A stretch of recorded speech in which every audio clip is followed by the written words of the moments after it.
It's time for the Ella Johnson Show.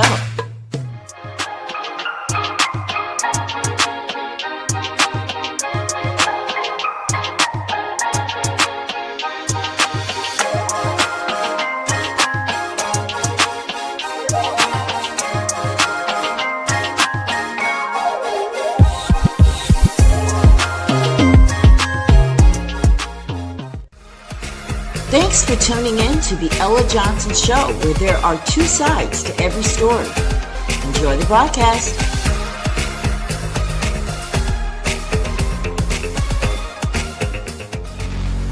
Stay tuned.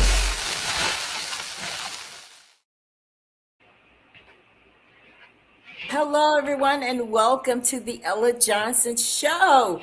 I am so super duper excited to be back here again. Guys, listen, I just want to tell you I enjoyed my birthday. I appreciate all the wishes and everything that you guys did to make my day special. I just want you to know I read every single comment, every single birthday wish. I read every one of them.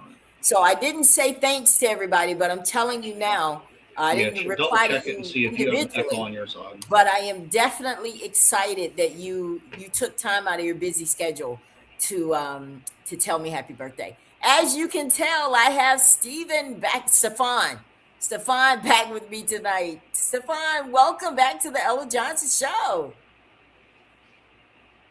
Listen, I am just so excited that you came back with me because I told you, when we had this last conversation, we had to do a part 2. Well, listen, I want to welcome you. If you're watching from Facebook, do me a favor and share the broadcast. You cannot share it enough. I'm telling you, we're going to have a good conversation tonight again, because we're going to reveal a lot of things that some of you may be thinking about, but you're not quite sure how to put it all together in your mind. But we're going to not leave any stone unturned tonight. We're going to talk about from the top down. We're going from the mayor all the way down to the council. I think that's what we got to do here on the Ella Johnson Show. So I welcome you. Please do me a favor, share if you're watching from YouTube. Since you are already there, do me a little solid. Just subscribe to the channel, right? That's not too much to ask. Just subscribe to the channel. So tonight, I just want you to know that we are turning our focus to a question of vital importance to our community. That's the Monroeville community. How do those sworn to protect us treat us, those that have in their custody, right? Our show tonight is titled Custody and Conduct, Investigating Monroeville PD. Now, tonight, we are going to look closely, just like I just said, at the case of Amarin T. Tunstall, right? We're going to look at his case again. Like I said, we're going to keep talking about it. That's a given. His death in custody on March 30th has left a community demanding answers. You are all saying the same thing. Ella, we need answers. We need transparency. We need all of this. Yes, that's why we're still here talking about it, right? We've all seen the footage. We've all seen that footage. How can you forget that? It raises difficult questions about the use of force, the duty of care, and why the standard of conduct we expect is not always the standard we get. Now, tonight it's time. We got to go beyond the headlines. We got to go beyond what you see, what you've been told. We are dissecting the legal hurdles, the policies that govern our local department, and why the families seeking justice are facing an uphill battle. And they're facing that battle against the very system, right, that's designed to shield itself. I want y'all to remember that. A system that's designed to shield itself. We are here for the truth, and we are here for transparency. It wasn't intended to do that, but that's how it ended up becoming. That's right. That's right. So, hey, guys, welcome. Welcome to the Ella Johnson Show. Listen, Stefan, I hear you've been kind of busy since the last time you were here. Yeah, I shuck and drive in different circles, you know. Well, I mean, something happened, like the very next day after the show. Can you share that with us? Yeah, no, I've there's been many people in the community. There's been a lot of viewers that have seen it. What we've been talking about has been spreading through the community like wildfire.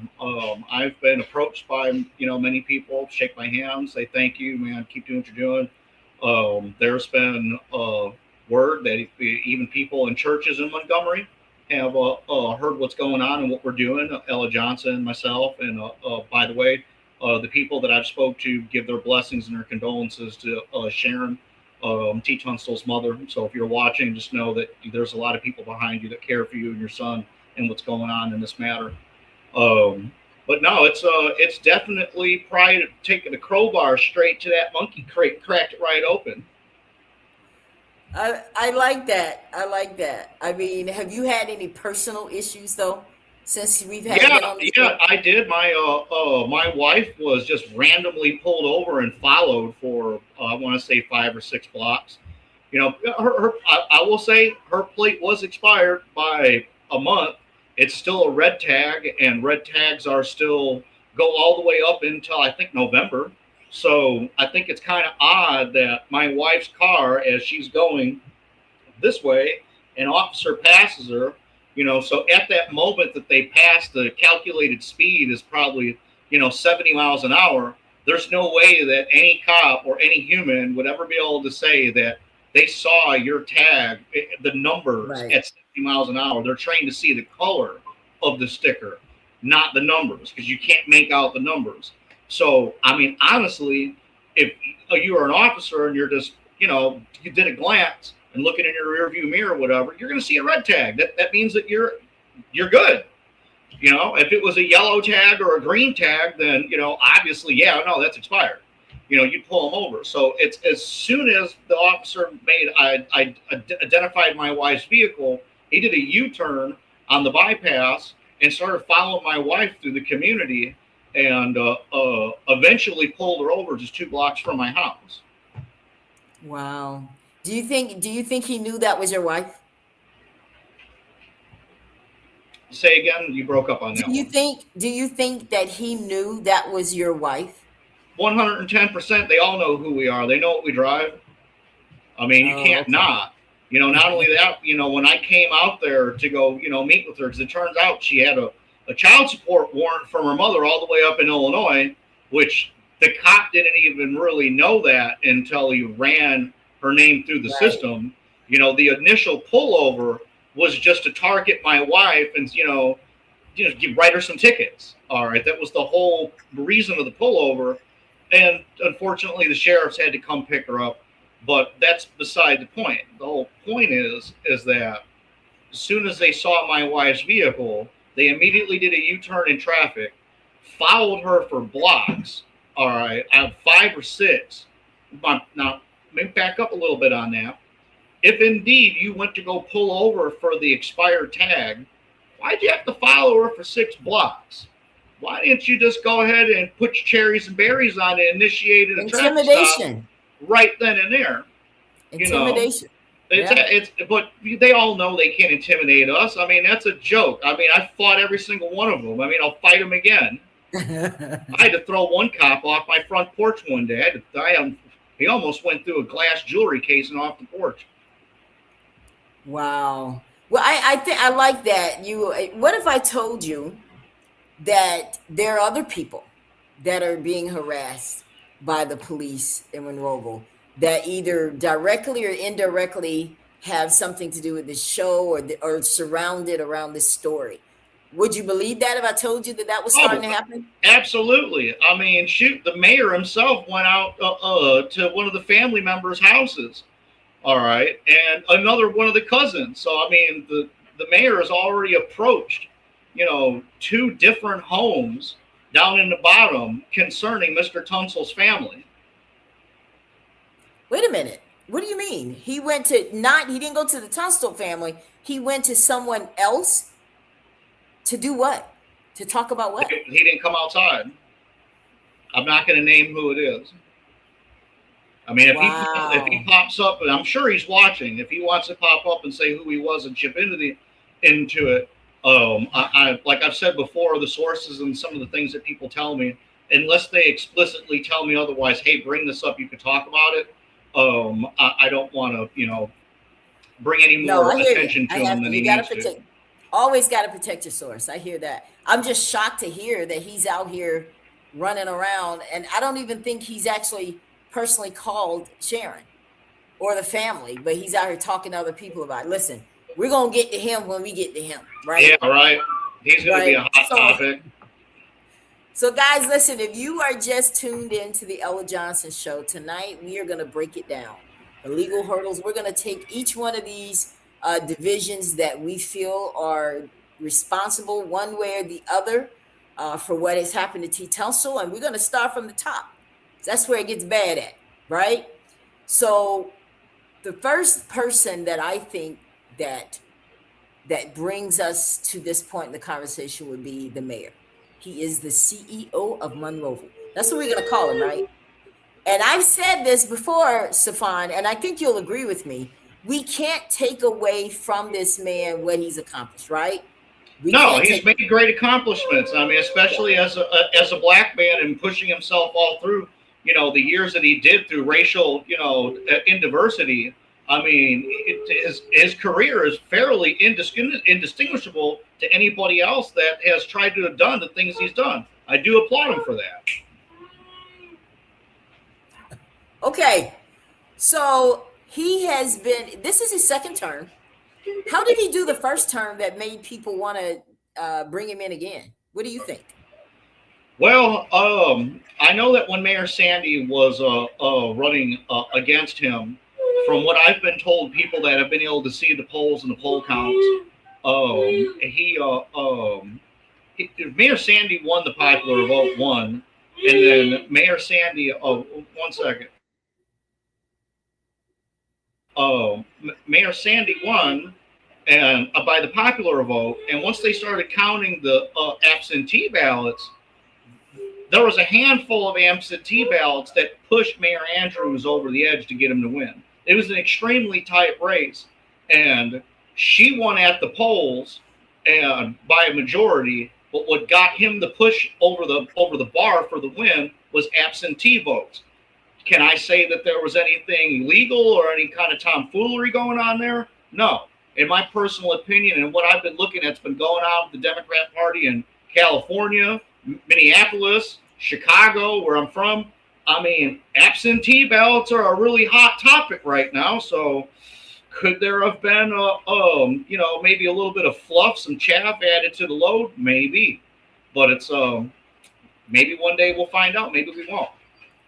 But based on our conversation that you and I've had, that's changing a little as far as his popularity in Monroeville. Yes. Do you think it's because of T. Tunsil? Or No. do you think it was changing way before then? It was changing before that. Okay. I mean, look. For instance, when he first got to be mayor, all right, he immediately started attacking the officers at the MPD about their uniforms, their lapels. He wanted to do that boot camp crap with them. Now, look, they're all. I mean, I can't say nothing but bad all the time. But the MPD, as far as their looks, they keep their cars, washed. They keep fairly clean. They can't keep staying sparkly, and scrubbing them to death every single day. If they got a little crook, maybe their little lapel's a little bent, or who cares? They're just people like you and me. If they got, little shirt kind of got fluffed out a little bit around their little tubby waistband, who cares? But the first thing that he started doing was attacking the dress code, all right, of the police here. And we're going to get into, okay, there's a whole lot more great grander things that you need to deal with the police force and the MPD than dicking with them about their dang dress code. How about some drug tests? Right. Drugs. Now, were drugs pretty bad? Were they rampant in Monroeville when he got there? Yes, they still are. Yes, and they still are. Well, he did just buy a K9. And isn't that like a drug 6 years dog? too late? Right. Ain't nothing but a puppy. Dog. I saw the dog. I don't know. He doesn't look ferocious. Like I would. That dog's not more than 6 months old. He just graduated the academy. He a rookie too, being led by another rookie. You got the blind leading the blind.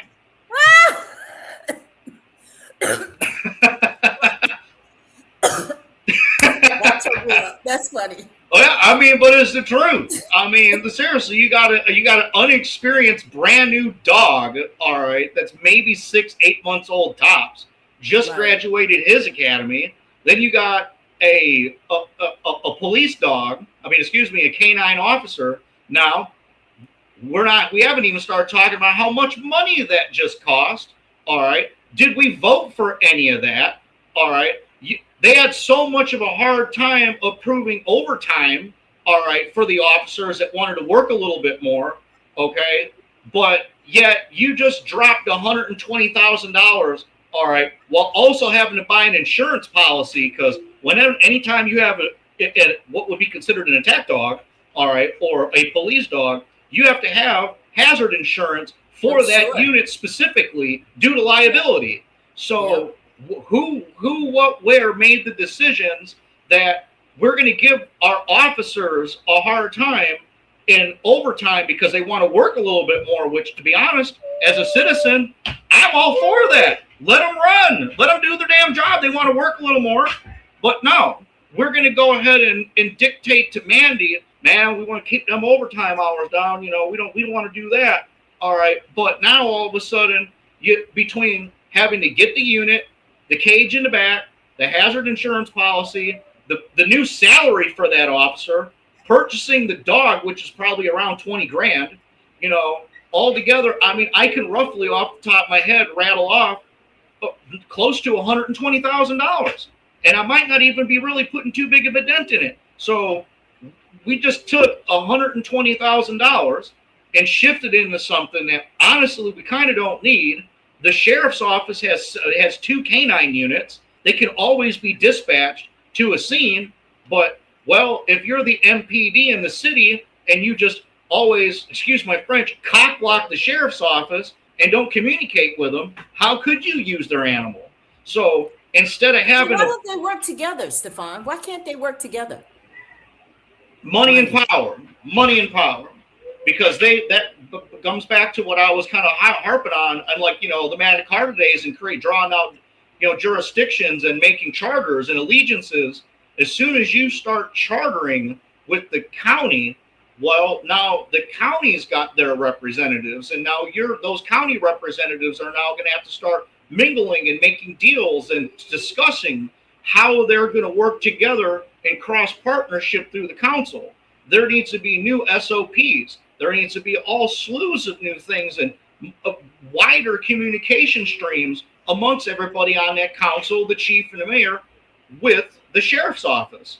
But unfortunately, because the council members, the chief of police, and the mayor has zero contact with the sheriff's office because they want the whole bag to themselves, that whole enchilada, they want to handle all of it. They want to run this city with an iron fist when, well, they're really not. All right. It's extremely poor. All right. How do you get any type of real police work done? When you have a problem, let's say there's a murder, or, maybe a high profile drug investigation. Well, if the city is the city's jurisdiction and they're failing their, duties to protect the community and investigate and do the things they need to, well, number one, they're not going to have anything to tell the sheriff's office. And now the sheriff's office, by their jurisdiction, they're outside of the Monroeville police jurisdiction. They're typically, kind of tabooed from conducting any police work inside of the Monroeville's jurisdiction. So you get a perfect split storms where everyone's ignoring everybody.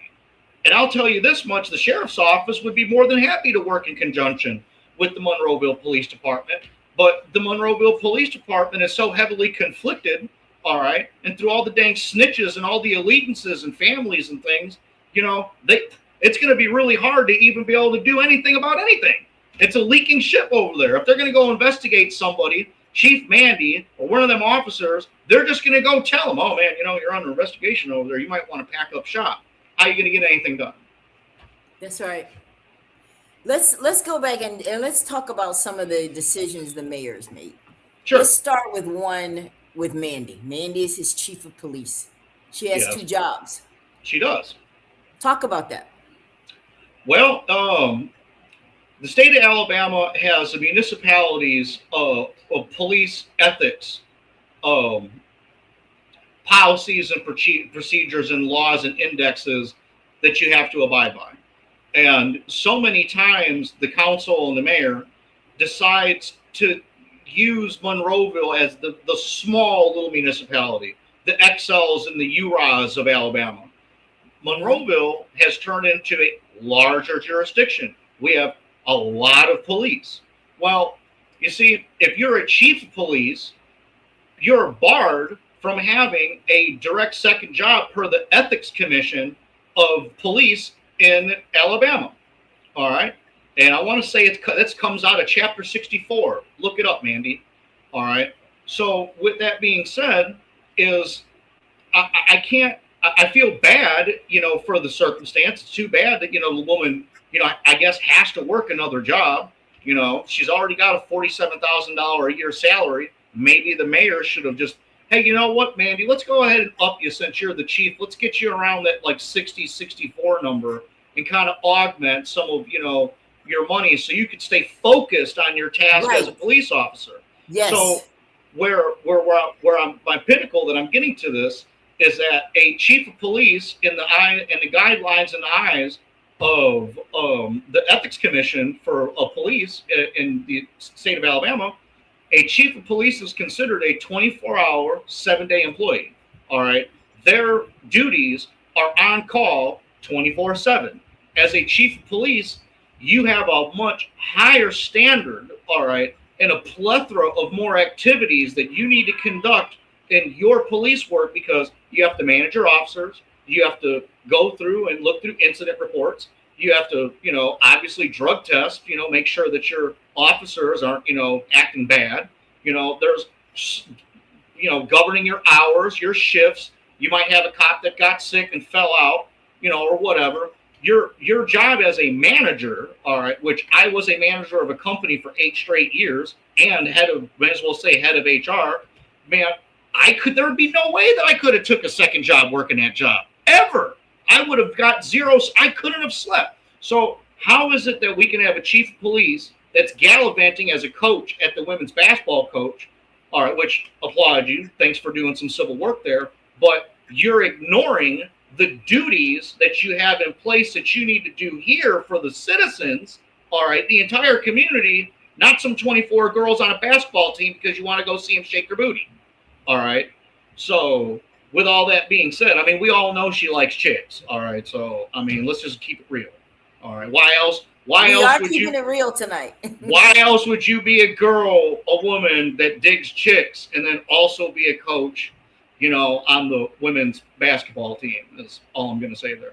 But now, with that being said, even if she were trying to keep it kosher, which legally she really can't, I've seen personally, my own 2 eyes, my wife, and so many people in the community have seen her undercover, well, unmarked, Monroeville police vehicle parked at the college while she's coaching. So not only is she using, the council's paid vehicle gas and insurance to drive the truck around wherever she wants to, but also use it as transportation to conduct a whole nother second salary job somewhere else. She should be in her own car, right? Yes. She can't drive the dang freaking, city police car wherever she wants, getting groceries and driving it to her second job and parking it out front of the gym. Come on, man. You at least have the common decency to go hop in your own car. There has to be more to this, Stefan. Why does the mayor... I mean, we said it. We started the hour by talking about where he's come from, the experience he's had. I wonder if he did things like that in Montgomery. There's no way he did things like that in Montgomery. He would have never made his way all the way to the top. He would have been laughed out of every circle he went to. When he ran in all of his positions with an iron fist. He was a ball breaker, all right? And that goes back to applauding him, for the good work that he did for the state in the years I'm going to say in his prime. He is not in his prime anymore. He's a senile. He's not senile. He's a senior man that's got very debilitating medical conditions that I do not believe whatsoever should be in the power of, over my corpus, because I live inside the city's jurisdiction. I'm not outside in the county. So the mayor and everyone on that council, they govern what I have to do every day of the week. So I believe that the reason why he hasn't done anything is because he just doesn't want to rock the boat. That's all it is. So But he was so cool with rocking the boat with people in the state. But as soon as he comes back home to his little old Monroeville, he don't want to rock the boat. Why don't you want to rock the boat, Mayor Andrews? Why don't you want to do your job? Because I'll tell you this much, if Chief Mandy, if you would have made her, like so many people, some of them fairly high-ranking people have told you, and I'm speaking to you, Charles, if you're watching, all right, and to everyone else on the show that's watching this, do let it know that there have been people that have brought it to your attention that it is impossible for Chief Mandy to do their job, to be able to do her job and manage her police force, our police force, that my tax dollars pay for, and everyone else, to do their jobs correctly, get them the right training, make sure their SOPs are in order with the state, make sure that everybody's following the guidelines of the Constitution, the state Constitution, and all the different ethics parameters that are built into all the SOPs that you're governed to make sure they do. But it's impossible that you could be able to put your core effort into the police force and manage and get them and make sure they're doing their jobs correctly when half your time is completely spent, wasted, running around a basketball court, doing the other job. It's highly conflicting. So what happens, Stefan, if something goes down while she's at an away game? Wow, that's a good question. Well, I guess you're going to call the Ghostbusters because Mandy is out, doing freaking basketball. I mean, and this is where in the ethics guidelines, what you just asked, all right, has been brought up in numerous lawsuits concerning officers, all right, that are depleted. They can't carry out their functions because they're so spent from their other job that they're working. So when the chief of police, let's say T. Tunstall, all right, let's say it happened at night, or let's say it happened during a game. How does the Alabama Southern League of, I want to say league, I'm trying to think of the right word. How does the staff of Alabama Southern even allow a full-time chief of police knowing that she could be called at any moment? And if they're in a big game, guess what? She's got to go. Coach has got to abandon her team because the bat signal went up in the sky. I ain't seen none of that activity yet neither. That goes back to why the ethics commissions of the state for police have wrote very clear guidelines specifically to this. And I have one of them pulled up, and this is coming out of the Alabama League of Municipalities. It's a selected reading from the Alabama League of Municipalities, Ethics and Liability of Off-Duty Police Officers. Well, as we know, Chief of Police isn't considered an off-duty officer. She's a 24/7 position. So is it illegal for her to have a second job? Yes. Well, it's not like it's necessarily like illegal that it's a crime, all right, but it is completely against the Ethics Commission of the state. So it's illegal in ethics, all right, but it's not a crime. Not a all crime. Right. But see, it's unethical, in other words. It's extremely it's unethical. So this opens up the door to the officers that handled T. Tunstall that day. Okay, if you as a chief are not hammering down on your officers, paying attention to them, making sure they're getting the training they need, putting them through evaluation reports, fitness checks, and all that jazz, and then making sure that they are completely mentally equipped and they know that they have a boss that gives a shit about them, all right, that they have a boss that cares about them, that's there to got their back for everything they do. Maybe the T. Tunstall thing would also have manifested in a completely different way. But as we saw in the video, the way the officers all together, including Mandy herself, just standing around a Sally Port, man, not giving a crap that he's dying, all right, we have a completely disregard to human life, all right, and the fitness of duty across the entire board. So let's go back to what you just said. You said she was standing around at the Sally Port all willy-nilly. From what I've been told by people, everybody that got dispatched out there, all right, nobody knew what to do, all right. They were all waiting on EMS. I don't know that, from what I've been told, there was no core life-saving support trying to give the man. Everyone just kind of stood around like, because they were all spooked. They didn't know what to do. This was an environment that got created because no one knew what to do. And instead of the Monroeville police officers trying to, freaking render aid immediately, instead of being forced by the sheriff's office to call EMS services, it goes back to our last talk, all the minutes and so much time that's wasted.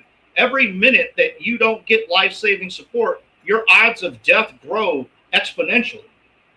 So what are the odds that those guys weren't trained properly? What do you think? Do you think that they dragged him the way they did because they were just they didn't know any better? They just weren't trained to know what to do? 100%. 100%. They dived into that whole venture without caring. All right. Well, guess what? What makes you care? Your training. All right. Your training would have dictated to you that, hey, let's go ahead and I'm going to throw it out there. Let's go ahead and say that Tunstall was just being unruly, just being ugly. Now, you're going to have to just carry me a minute. All right. Well, back the truck up to where he's at, pick him up, put him in the car.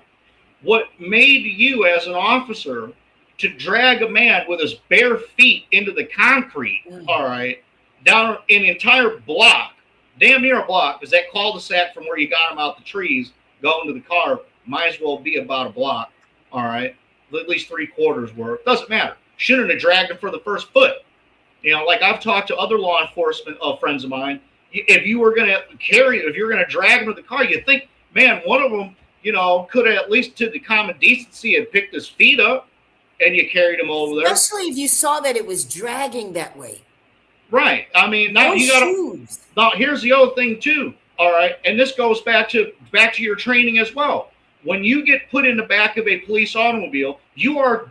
Guess what? You're still governed by the same laws that everybody else is. They got to have a seatbelt on. They can't be laid across the seat. They got to be in upright position and the seatbelt placed over them. All right, that's just per your insurance policy.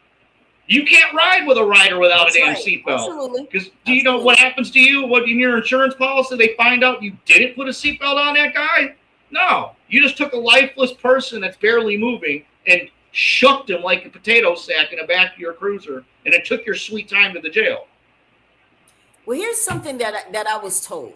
I don't know if you've heard this one. I don't know if those of you that are watching have heard this as well.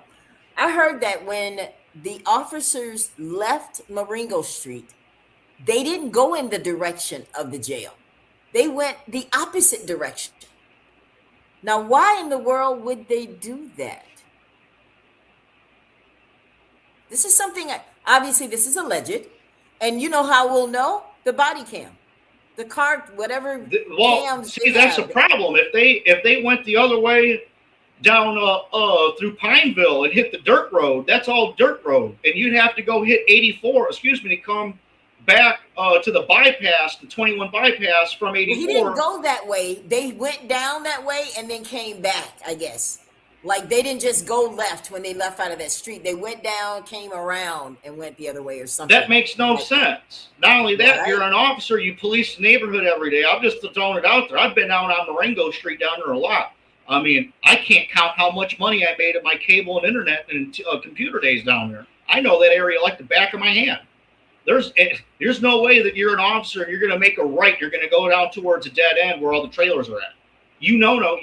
And especially if you're going to go with the claim that you have an unruly, person that's being ugly with you, why would you take the long way? Your ass would be making a left and going straight to the jail. Unless they were trying to waste time. Unless, allegedly. Now, let me ask you a question. You and I were talking about this earlier, and you said, Ella, if I'm in the car with this man and I could see that he was having some difficulty walking, I would have been in the car looking and checking on it, right? Right. We covered that last episode. I mean, you have a duty to care, all right? And there was absolutely no care there whatsoever. There's so much negligence in this that it's criminal. And I'm going to say it, criminal negligence. And that goes back to that adage of shit rolls downhill from the top to the bottom. So what do you think? Because this is what I was told, that when the mayor watched that video, because he did see the video, He'd and had he to. had an opinion, from what I was told, about T. Tunstall and getting in the car. He is still repeating exactly what was on the statement. That guy was talking and alert when he got in that car. Now we saw the video, right? It's Right? going to be it's going to be incredibly hard for them to prove that when we saw. This is why I don't understand the statement, how inconsistent it is with what we saw, and why Mandy would say that. Now let's go back to the mayor. We're gonna wrap up with him, because we're gonna take them one at a time tonight, one Shoot. by one. How do you rate him? Let's talk about his rating, integrity, on a scale of 1 to 10. Where do you put him? -5 stars. I wouldn't even give him a rating at Applebee's if he was my waitress. Okay. Competency. We talking about a top cop. Well, in the beginning, all right, when he first took office, he was competent, but he was going along with his constituencies. So as far as competency goes in that regard, then yes. But do mind you that during the whole Tunstall debacle, the death, all right, he just recently suffered an extremely severe stroke, and he's already having trouble walking. Like the shoes that he wears are for geriatric patients that can't walk. They're platform shoes to be able to aid you in your steps. You watch him how he walks; he can barely walk correctly. All right, so if you take a man that just had an extreme neurological brain condition, a stroke, a massive one, all right, has a trouble walking, I don't see how he could be competent enough, all right, to. I mean, we're getting back in the days of the Biden election. It turns to find out that he had cancer and severe neurological conditions they were covering up. And we go and shovel this over towards the Andrews side. There's no. I'm not a doctor, but I'm very highly educated and intelligent. There's no way that you could tell me that an elected official that is governed and commanded to take care of us citizens can be competent enough in his day-to-day duties after coming back, or even, especially at an age of 77, and suffering such a massive stroke that took him out for, I want to say he was out of office for about 60 days. I mean, he really shouldn't even came back. Who makes that decision for him to come back? Did he make it, or was he approved to come back? Well, that's going to get back to that whole console stuff. You take like Al Bruton. If you're watching this, Al, I've always appreciated. Thank you, Al, for everything you do for the community.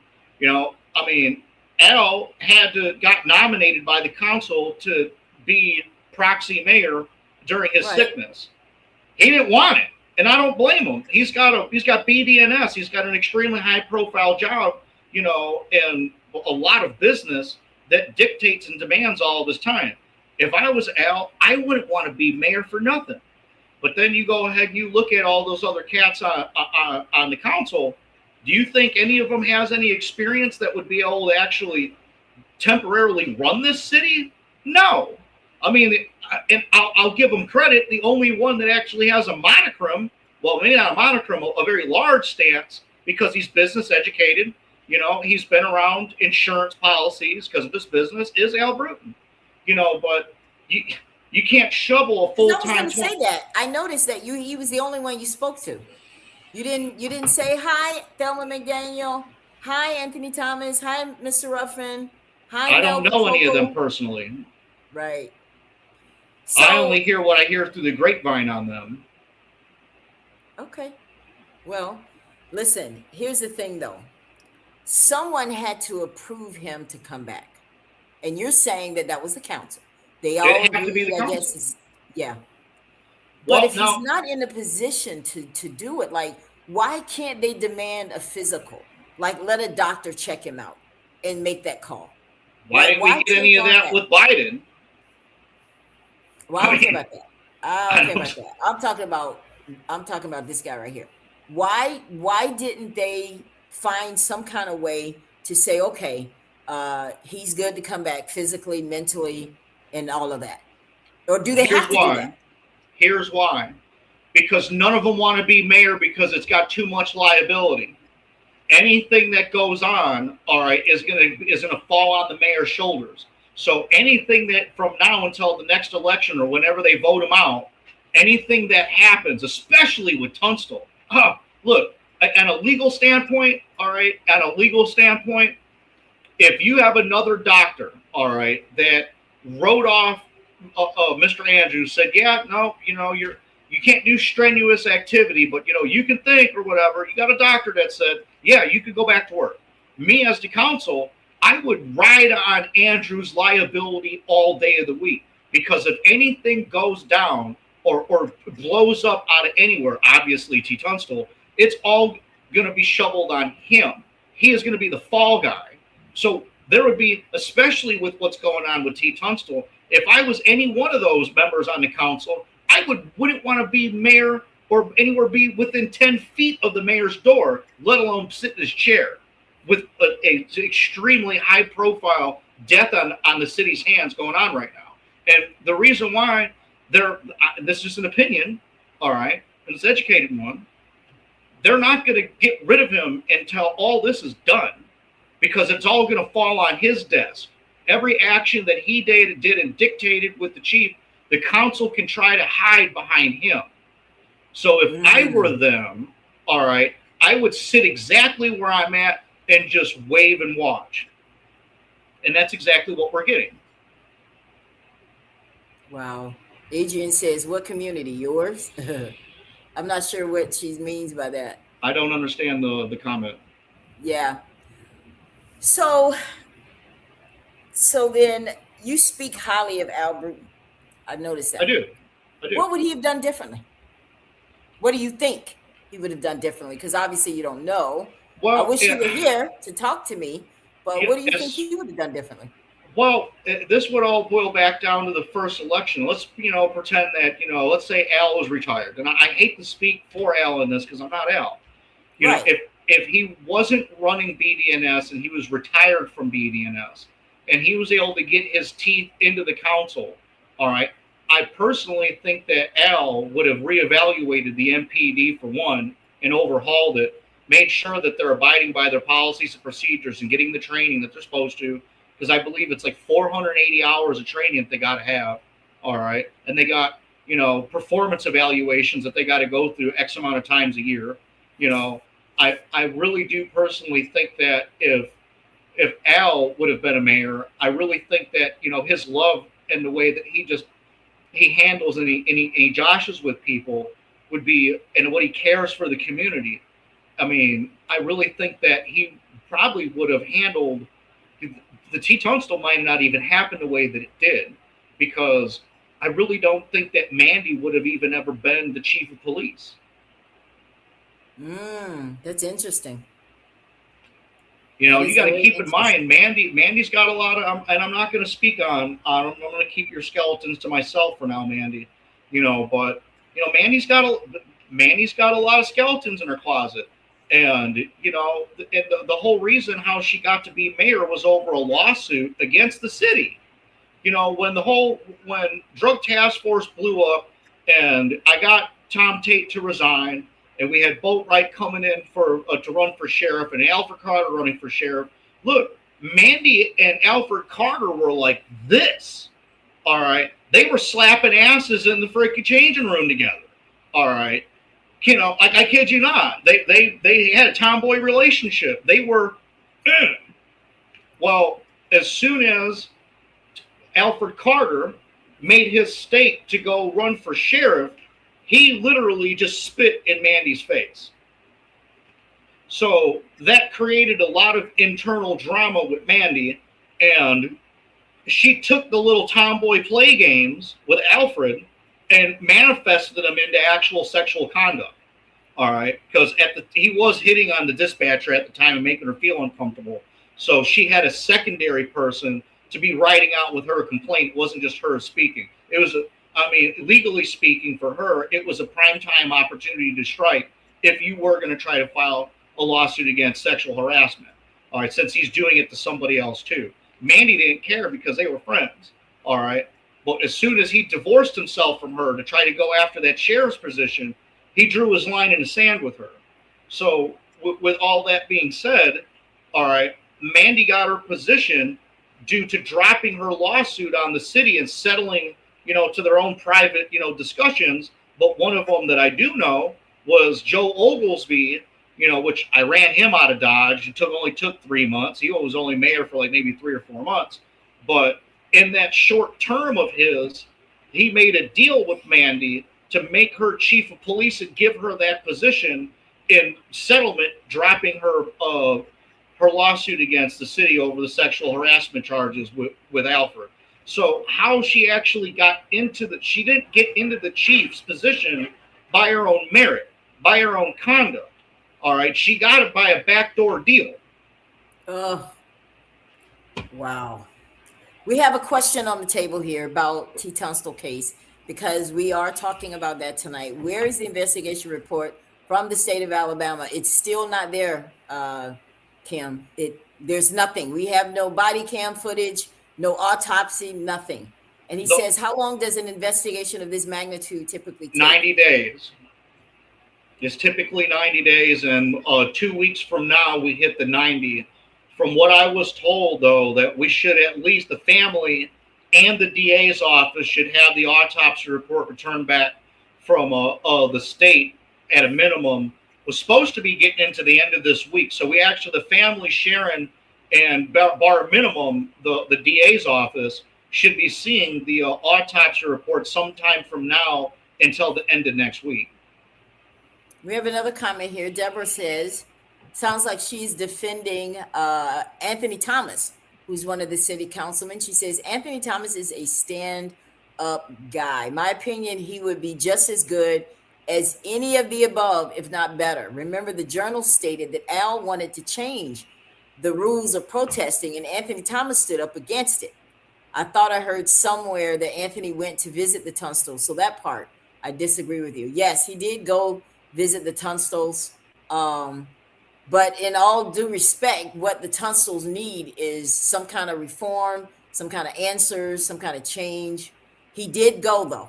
You're absolutely right, Miss. Yeah, I know that too. Yeah. And I don't know if that was at the timing and how all that went down. I don't know if that was really quite appropriate at that moment, seeing what happened, so. Okay, so this is her explaining her comment. We were talking about, I guess, Al doing so much for the community. She said, you said he'd do so much for the community. Who community? What community? Yours? Well, I live in Monroeville, and he does employ a lot of people. And he doesn't, he's not racist by any means. He hires, a fairly decent black force of people.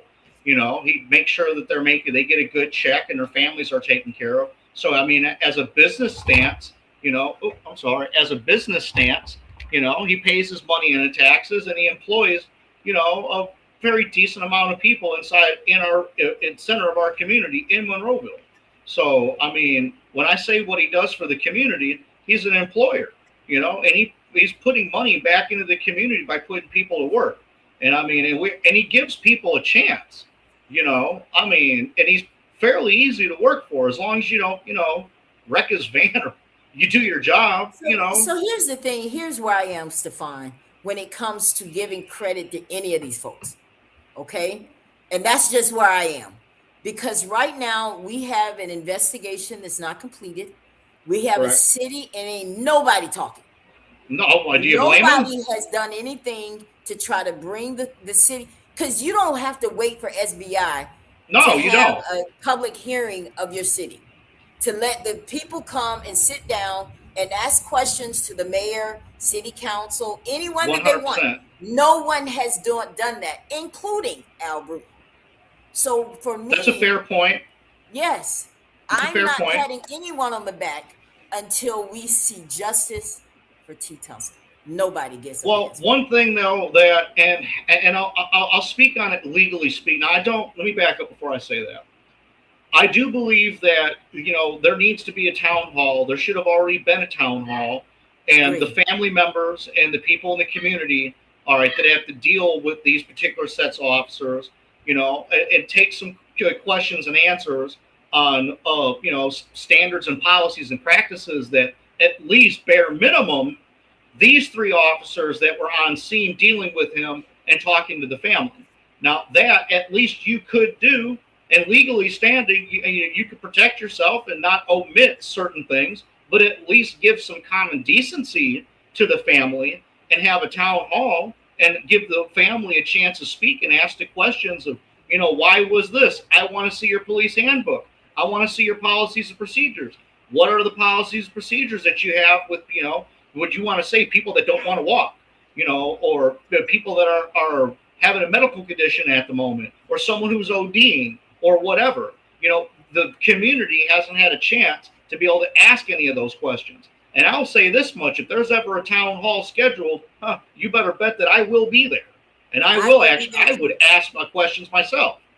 But now on the flip side of it, and I'll speak just, from, what I know legally, for the city council and the position that they're in, along with the mayor, all right, and the chief of police and really the entire city structure as a whole, they are looking at an extremely massive lawsuit. I mean, they're looking at, how are they going to be able to get out to be able to qualify for a qualified immunity claim? And unfortunately, with the video that we've seen and everything that we know, that the city is in shambles as far as their policies go. Their chief of police is encumbered by a second position, all right, and she is deficient in her duty due to her encumberment and conflicted from her second job. That's problem two. All right. Then you got, the whole insurance debacle. They don't have any type of, casual CMI insurance for the people that they lock up. They have no charter with the jail, so I mean, every person they put in the jail on their dime, they got to pay the jail somewhere between $100 and $120 a night, plus any type of medical care they may need comes directly out of their pocket while they're confined.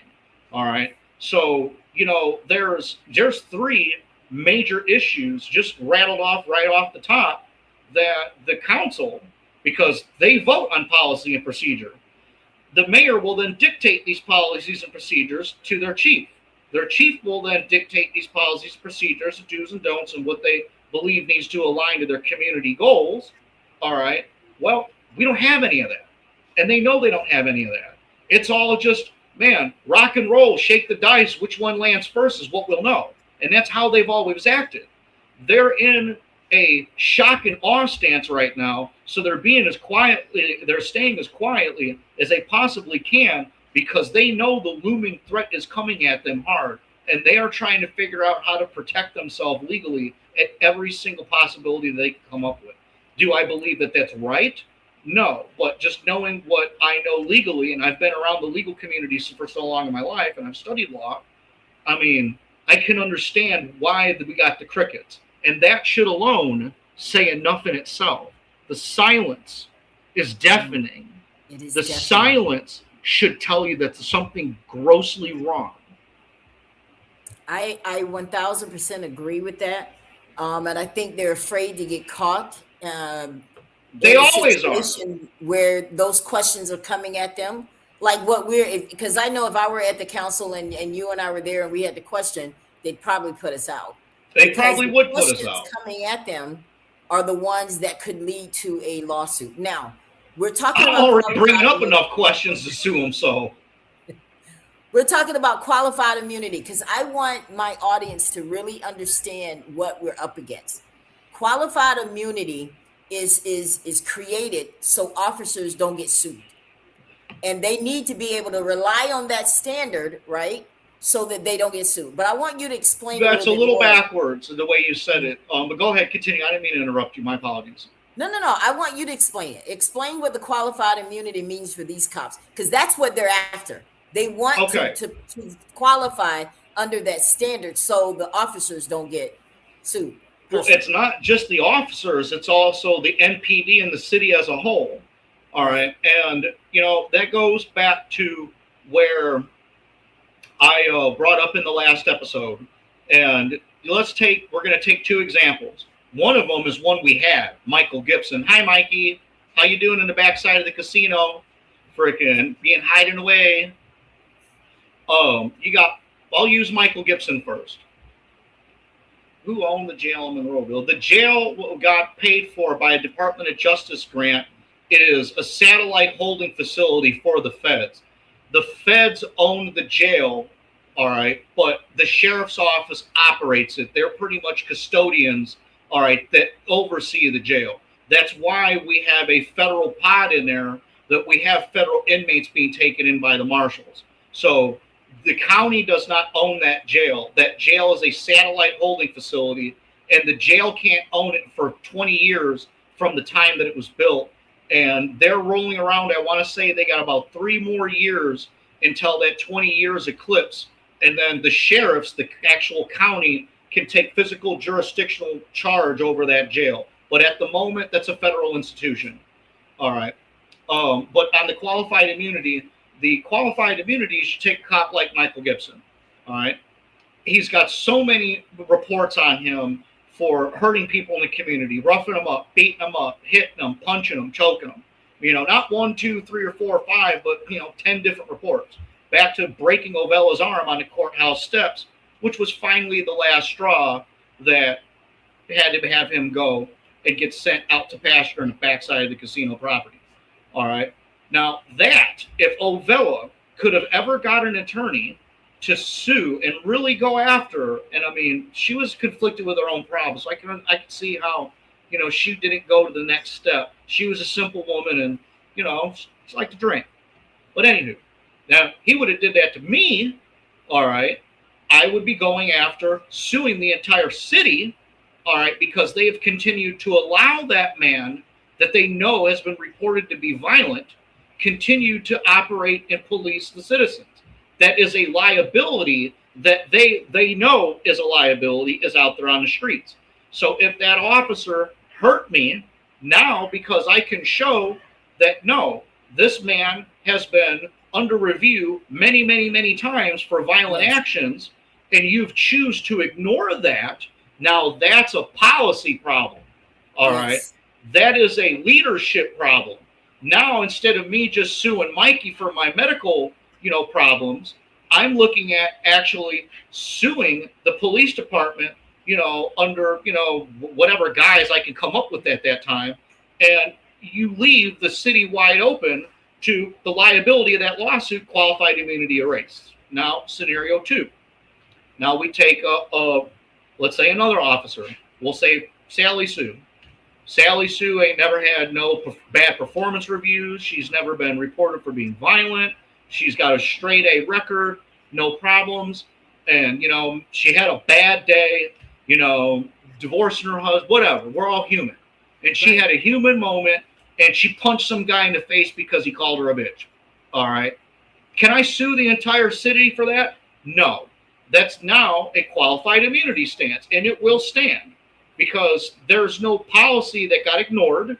There's no previous, incursions that have attacked the policy before on the specific officer. That officer and the police department is immune.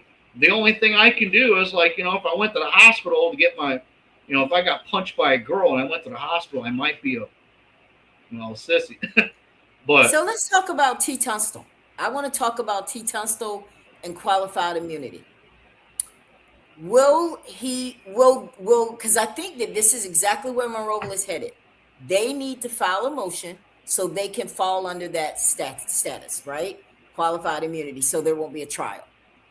So what is it that you would say that would make Monroeville not meet that standard? What did they do that would cause them not to meet that standard? Well, that's going to boil down to the policies and procedures ignored. All right. And this is like what I told Sharon and her attorneys. You have one, the chief of police is the one that's going to mind her officers and make sure that we're going to talk on the end, and that's going to be something I'm going to be covering. There's a way that can happen, Haiti, but we'll circle back to that one towards the end. Okay. All right. You have their boss, the police's boss, that's not in office hardly ever, her other time is being consumed at another job, which has already been deemed an issue. That issue's already been brought to the mayor's office, all right, and addressed, and the mayor ignored it and covered it up, all right. So not only bare minimum, and I mean, I'm just starting. I'm just getting warmed up. At the minimum, you have an entire police force that their boss isn't there half the time. She is not beating and making sure that these policies and procedures that they create are being hammered into these police. Yes. All right. You have she might as well be a fixture chief. All right. Because she's not really a chief.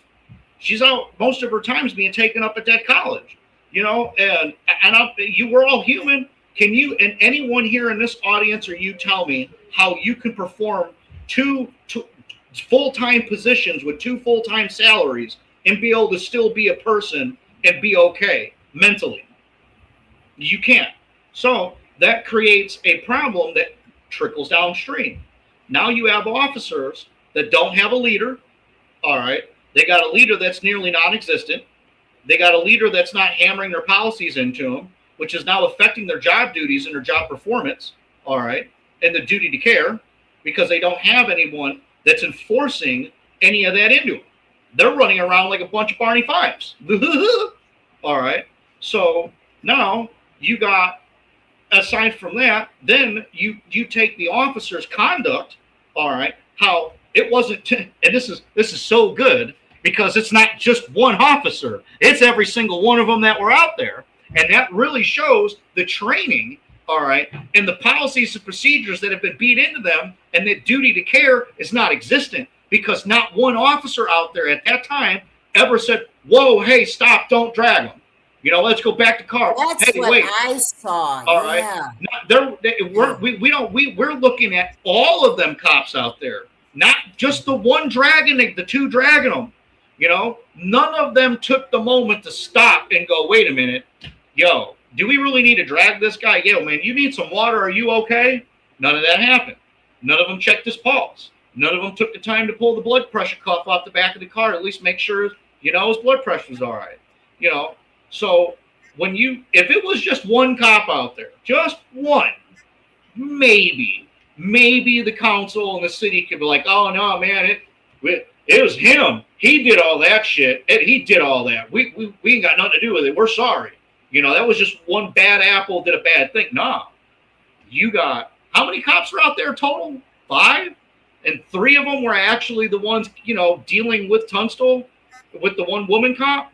So we're getting into a problem to where it's not just the one officer's actions, it's several of them. So why did not any one of these officers stop and go back into their training, which they obviously are lacking? You get where I'm boiling to. I definitely know where you're headed. All right. Yeah. Because if they did, let's say that Mandy was doing her job. Let's say that she's super cop, she's not on drugs, and she's able to be at 2 different places at the same time and teleport, all right, and work 2 salary positions, and she doesn't suffer, and she's totally 100% competent. Are you telling me that all 3 of those cops did not get their training from up high, that the way they conduct themselves and feel and care and dictate their actions towards another individual, all right, isn't enforced by the training of their chief of police? Because we could see that that's evident because not one of them cops out there decided to do the right thing. All of them failed. So that would be a direct proof and failure of their training that comes down from the hierarchy of above. And I tell you, the lack of training is key. Lack of training is key to a lawsuit against the city of Monroeville, because if they're that's in the ethics board that governs these cops across the entire state. That is hammered into municipalities. Yeah. If they're able to prove that these guys didn't get they didn't get adequate training, that's going to be a key. If there are prior complaints against these officers, and it was just ignored by the police department, or if the internal affairs files that show that there's a pattern of this at the Monroeville Police But you Department. could take Mandy, or you could take Michael Gibson and Mandy. It took me threatening Mandy that I was going to kill Michael Gibson, all right, if he didn't stop harassing me and pulling me over, all right, and just trying to screw with me every single day. All right, I literally, in Mandy's office, to her face, was stalwart sitting right there, told Mandy that we're going to get into a mano-a-mano effect with Gibson, all right, and I'm going to shoot him with his own weapon. All right, I'm going to die or he's going to die. Get your dog on a leash, all right, and get him the hell out of my face and sitting there harassing me every single day. That's what it took to get, and I've already made my complaints many a times. So many other people in the community made their complaints against Mandy. But now this is where I'm bringing this to a point. When you as officers know that your boss don't give a crap about what you do, and you can run around and do whatever the hell you want, you could speed and break the speed limit up and down the roadway, which they do all the time. When your takedown lights are on, when your takedown lights are not on, all you officers are bound to do the speed limit. None of them do. And when they do have their takedown lights, their insurance dictates they can only go 25 miles an hour over the posted speed limit, but they go pedal to the metal like Dukes of Hazzard. They're doing 100 miles an hour down the strip. All right. When one of these people pull out over at a Popeye's Chicken, like they always do, and one of you yahoos that got the pedal to the metal doing 100 miles an hour, and you take out that car full of children and family, you're going to look at another lawsuit, because guess what? Your management isn't making sure that your officers are dictating the policies and procedures and even the own laws that they're governed to protect. So let me ask you a question. Do you think that the Tunstals have a chance at not only suing the city, but they can also go after the officers individually? Do you think 110%? This is going to be a class action lawsuit. You're not going to. The cops are not going to be able to get out of this one. Nor is the city. See, because you're going to, legally speaking, you're looking at not only the completely disregard and criminal level negligence of the officers involved with Tunstall, all right, but then the overlying mother of the lawsuit that erases qualified immunity, and it's suing the entire the city of Monroeville, which would probably most likely name Charles Andrews and Mandy as litigants in it as well. So not only do you have the city as its entity, like a corporation, so you would have Tunstall versus the city with subs, and it would be the officers and anyone else involved in the hierarchy and the chain of events that happen. Wow. So you say there's no way around this? There's no way around it. It's what happened. We saw the video. If we didn't have a video, like I said before, we'd just be chicken scratching at the fence post. We wouldn't know. Absolutely. You know. So let me give you a scenario. What if it comes back that T. Tunstall had drugs in his body? How does that change anything, if it does at all? It ain't going to change anything at all, because they completely lacked to even check to make sure if he was on anything anyways. All right. As an officer, all right, and due to your duty to perform, duty to protect, all right, we all know, and you're all trained, that drugs are on the street. You don't know that any person that you're talking to may be under the influence of something, and they could be under the influence of something very dangerous. You know, 30 years ago, the only thing we had to really worry about was crack pills, some pills, and methamphetamine. Now we got super dope. We got fentanyl. We got stuff that's literally killing people out of one puff, one hit, or whatever you want to call it. And it's ever so much more prevalent in this society right now, that the training dictates to these officers that you need to look at everyone as could they possibly be under influence of something. And if they are, find out, make sure they're okay, check their vitals, check their pupils, you know, check their pulse. When I say vitals, I mean looking at your pupils, looking at, hey, how hot? I mean, are you cooking hot? What's your pulse? Is it screaming? Is it super low? Hey, let me go get the blood pressure cuff out my car real quick and check you out real quick. Are you okay? Hey, did you take anything? All right. Well, here's the problem. None of that happened. Because we know that none of that happened, because let's pretend, for instance, that it did. Let's just pretend for a second, and this is back to those crickets, and why the deafening silence proves what we're talking about here.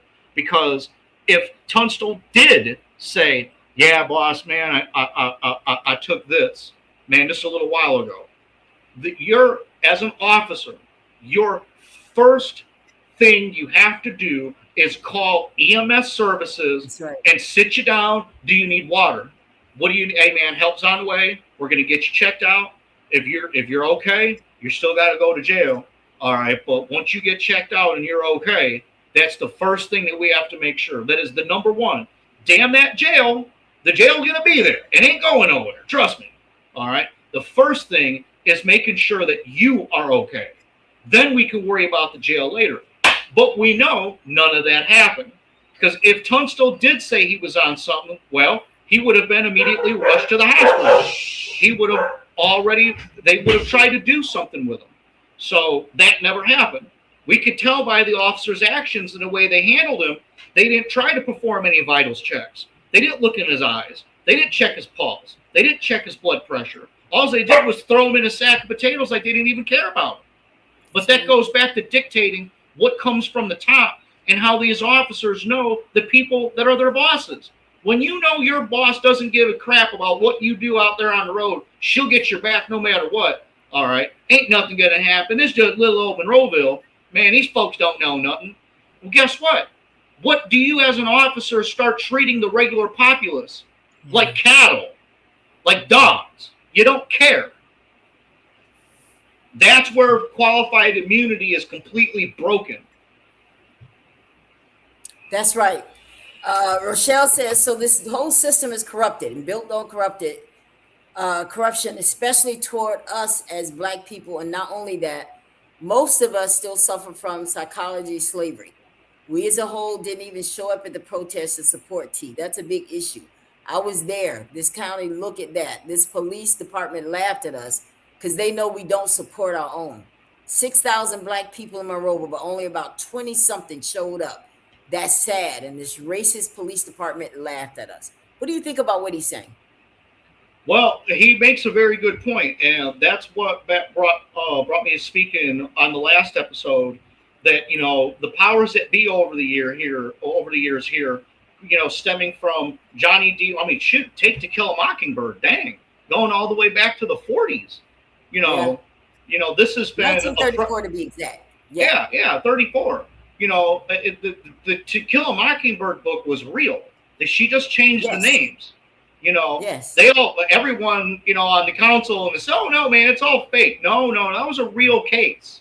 Yes. And it breaks my heart for me as a Chicagoan from up north. I'm a Yankee, and I see, and especially someone that's studied law, and I'm fairly proficient in it, and I see that city do that play, and they lynch a Black man over and over and over again every single year, several times a day, and they all clap like freaking seals. Yay! Literary capital of Alabama.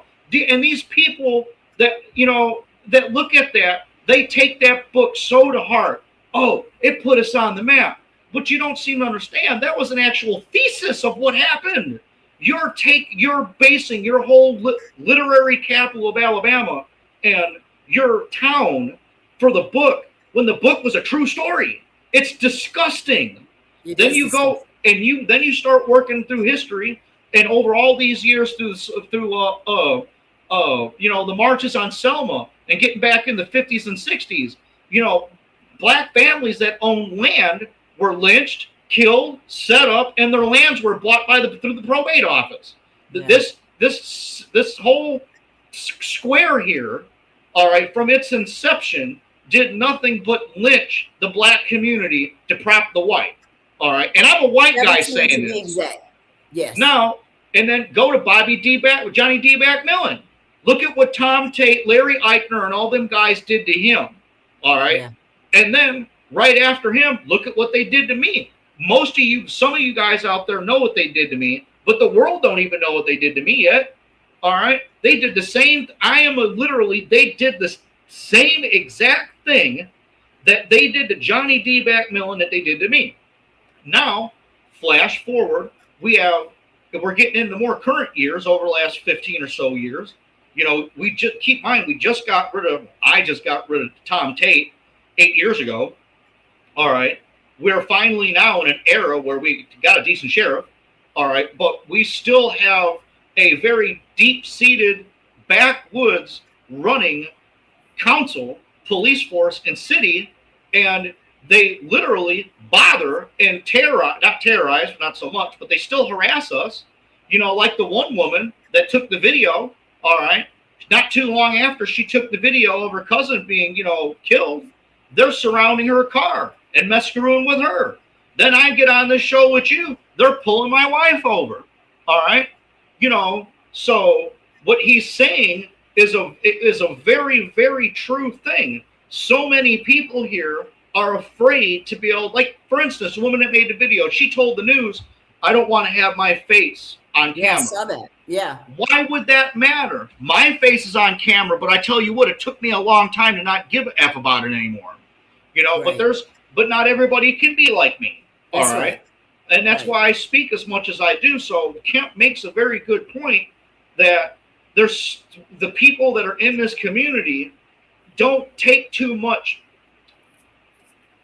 position in it, all right, and protest and get up to that council, because we all feel it ain't gonna matter. They're gonna do whatever they're gonna do anyways, and if they don't like our words, what we say, they send their boot stomp crew after us to pull us over, beat us up, or kill us. Now, this is an interesting question that Hattie presents here. She says, who financed the Morning Star Church presentation of that racist story? I didn't realize that Morning Star presented that story. I didn't know either. I really don't. That one I can't. I know some people that probably will. I'll talk to them about that. I can find out. Matter of fact, I could have swore someone brought up Morning Star Church to me this week while we were chit-chatting. I'll find out. In what way did they bring up Morning Star Church to you? We were talking about so many things. All right, we were just flying back and forth, and I remember the Morning Star Church name came up in just our bannering, and it's something political. It's something to do politically, because it was a political discussion. So this is the thing. That's why I covered that story on this show, on this broadcast, because a lot of people don't understand that the To Kill a Mockingbird came from Walter Lett's story. Okay. Now it's different. His story was different than what happened in the book. It was slightly different on how the punishment happened. However, they both ended up dying. Okay. So I wish you guys could go back and we can talk about that. But tonight I want to definitely stay focused, because we wanted to break down every single one. Now we've done our thing on, I have one last question about the mayor. Sure. I want to go back there so we can move to the next person. Do you think it is time for him to retire? 110%. I really don't think that he might have even won, just because of the absentee ballot count that pushed him over the edge. Sandy had a very overwhelming support. It's just an opinion. I can't prove it, but I don't think that he could have really won. And if you look at how his actions are with the public, all right, he is very snooty. He's got a big nose stuck up straight to the sky. If you don't have money, snooty? I've never met him.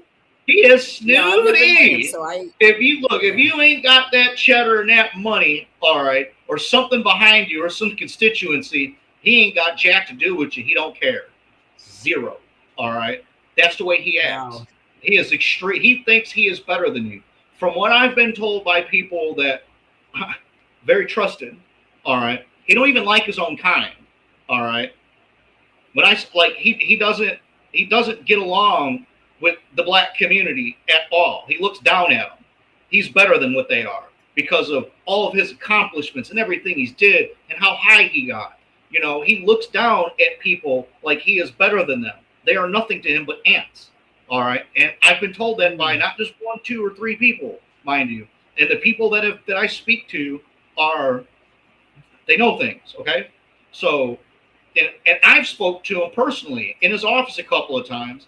And my encounter that I had with him, because I was dealing with Pat Bowen. I mean, they have so much obscene fines against me for a bunch of harassment out of the Alfred Carter years. And I tried to explain to him, I said, look, I need to get an audit.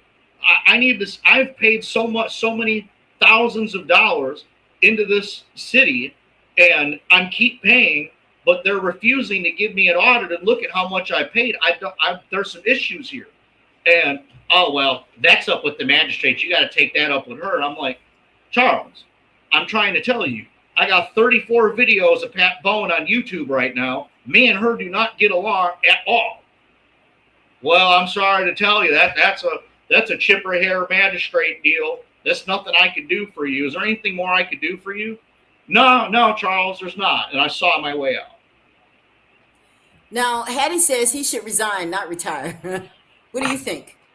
Oh, absolutely. As far as the mayorship goes, look, he's still on state time. He's got multiple pensions and Social Security. That guy has got so much incoming monthly money into him. He doesn't need this job. He could resign tomorrow and go find himself a beat somewhere and sit for the rest of his years. Based on a lot of the people you've talked to this week, what is the general consensus on where they are with his position right now? Do they think we all want him out? They want him out. We all want him out. We don't like him.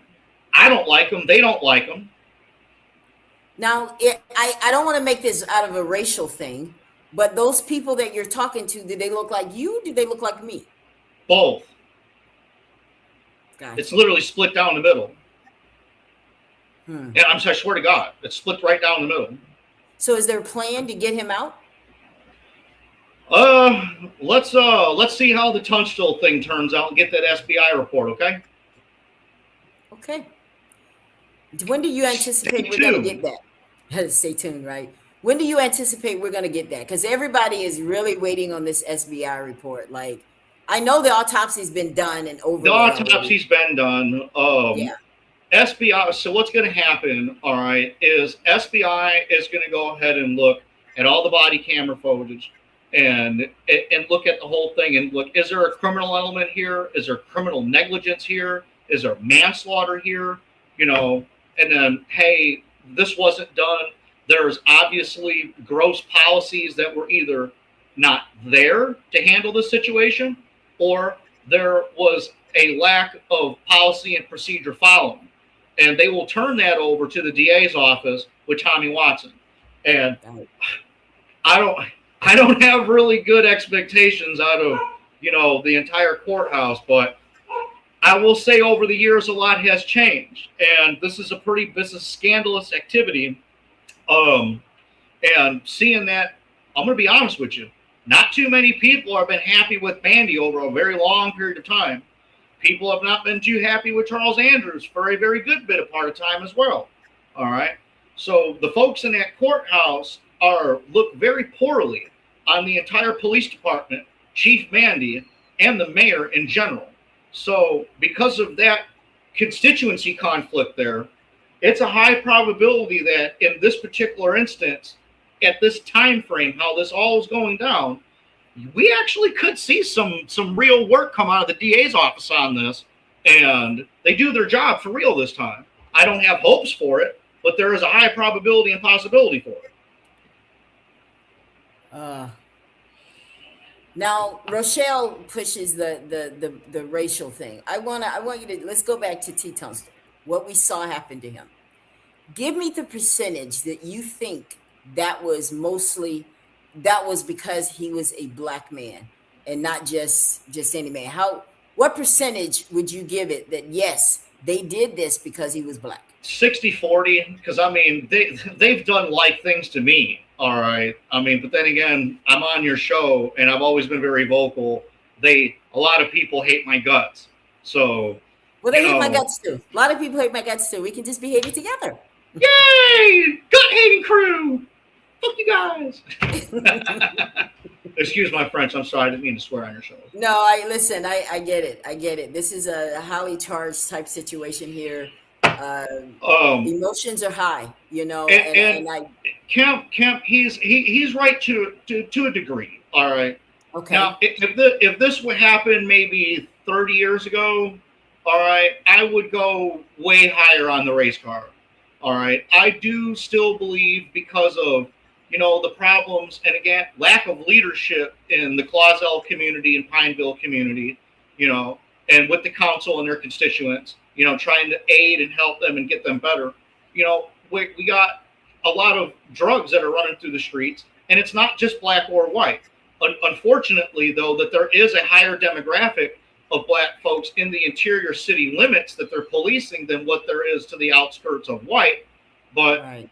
can I say that this is bona fide? They did this to him just because of his color. I do want to say that a piece of it, yes, because if there wasn't, they were all the cops that were handling were white. All right, if there was a black cop out there, which I don't know if there was or wasn't, but I would think that maybe if there was, a brother out there, to been like, yo, man, you ain't gonna like just drag dude. Well, it's tough because they would do the same to me. So that's why asking me that question is a little hard. But overall, in general, in the community, there is racial tension. So there is that. So there's some of it there. I got to agree with them to a point, but not all the way. Right. I think a portion of it is classism also. That you said it. You may not, post I put on Facebook that your class rank doesn't dictate your life. Absolutely. Man, say that again. Say what you just said again, because that's what I was trying to get out of my mouth. Yeah, I think it was a portion of this is because of the classism. I think they judged him and they looked at him and felt like, this is what he should have. Now let's move on to the next person. Let's talk about Mandy. Yo. Oh. I've never personally, I think I've met her once many years ago when I was doing the Feeding Families. I met her like briefly, like 10 minutes. She wanted to meet me personally. This was right after Rudolph was out of there. So she's the chief of police. What would you say is her main job? Well, her main job is, minding, the people beneath her, all her lieutenants, her sergeants, her new hires, rookies, making sure that, they're following their guidebook, which we still have yet to get, working on it.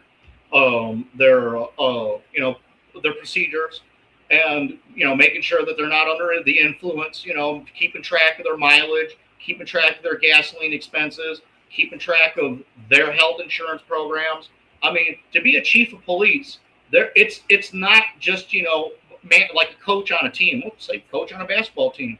There is so much liability, insurance policies, guidelines, ethics, and procedures, all right, across the board that a chief of police shoulders on their shoulders that manages their officers. It's not just 1, 2, or 3. Man, it's 100 different things.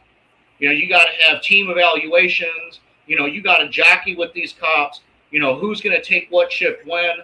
This guy's got a recital. This guy's maybe sick. You're a manager of a company, all right? At the company that I ran, at times I got 12 people up underneath me. I think Mandy's got a total of about maybe between 16 and 20. I'm going to round up and say 20. So, I mean, she's a manager, an operations manager with 20 humans underneath her, running around with high-speed cruisers, tasers, bullets, guns, and badges. It's an extremely high-profile job. It ain't no easy affair. So if we look at what those officers did and how they treated T that day, is that her failure? Or is that the mayor's failure? Is it mostly her or the mayor? It's the mayor and her, because you got to keep in mind the mayor is Mayor Mandy's job. Now, if the mayor gave 2 craps, and they did, and she makes a good point. They did know T, and I want to just say real quick before I continue, we have so much racial division in our country, all right, and in our municipalities, everywhere we go. Most of my friends are black. I don't have any white friends.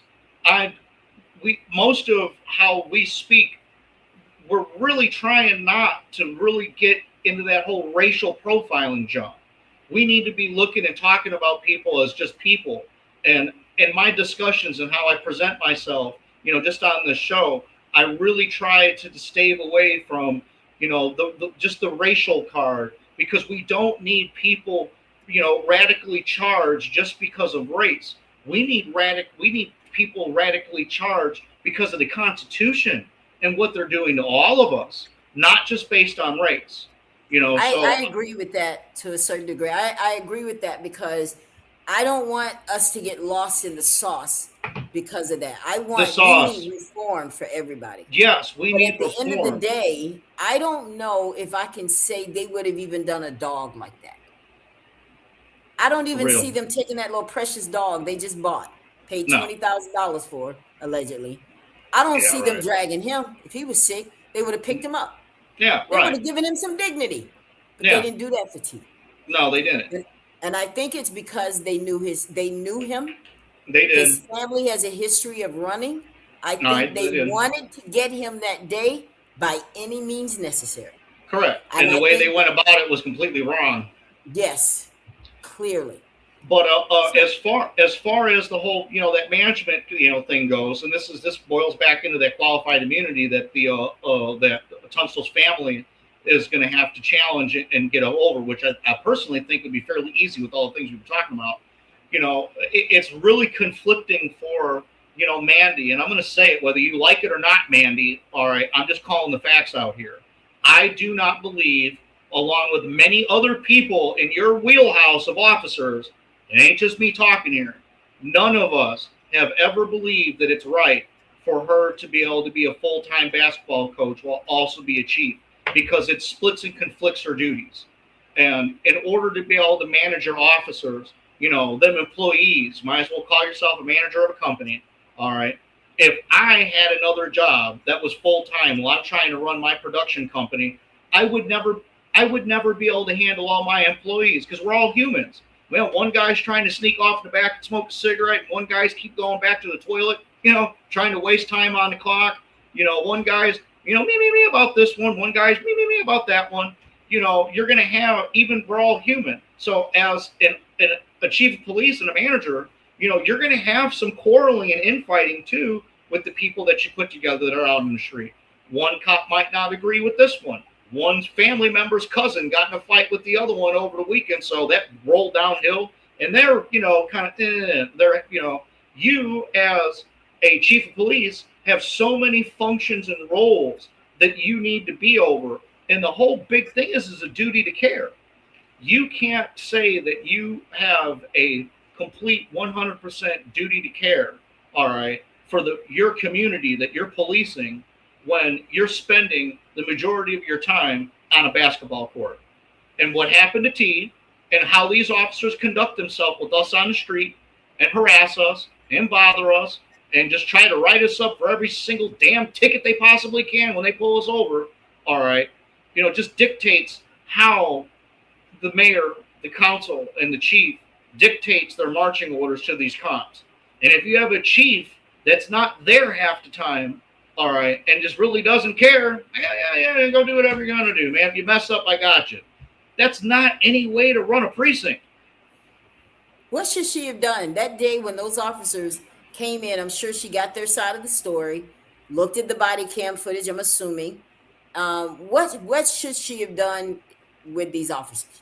Oh, she should have put them on administrative leave. Should have had them go. They had to get them a freaking a mental exam. That's one. Now keep in mind, they didn't do an incident report. All right, because she wants to say if he was arrested without incident. Well, the way that an incident report gets started is there was an incident. So if you claim there wasn't an incident, you're not filing an incident report.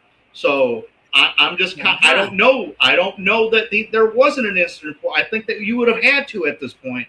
But at the very beginning, as the boulder started rolling and collecting mud, I don't think that they started doing what they were supposed to. Because, and as I've talked to many officers about this here recently, and they would have been put on administrative leave. They would have got a drug test immediately. They would have been scheduled for a mental examination because they just had a death in their custody. Whether it's by gunshot wounds or anything, having someone die in your possession, man, and having forgive me, I'm not trying to speak ugly about T at all, but a dead body on your hands, man, that's some rough stuff to deal with. So, in order for you to be cleared to even think about going back to work, you had to have the drug test. You then had to get screened.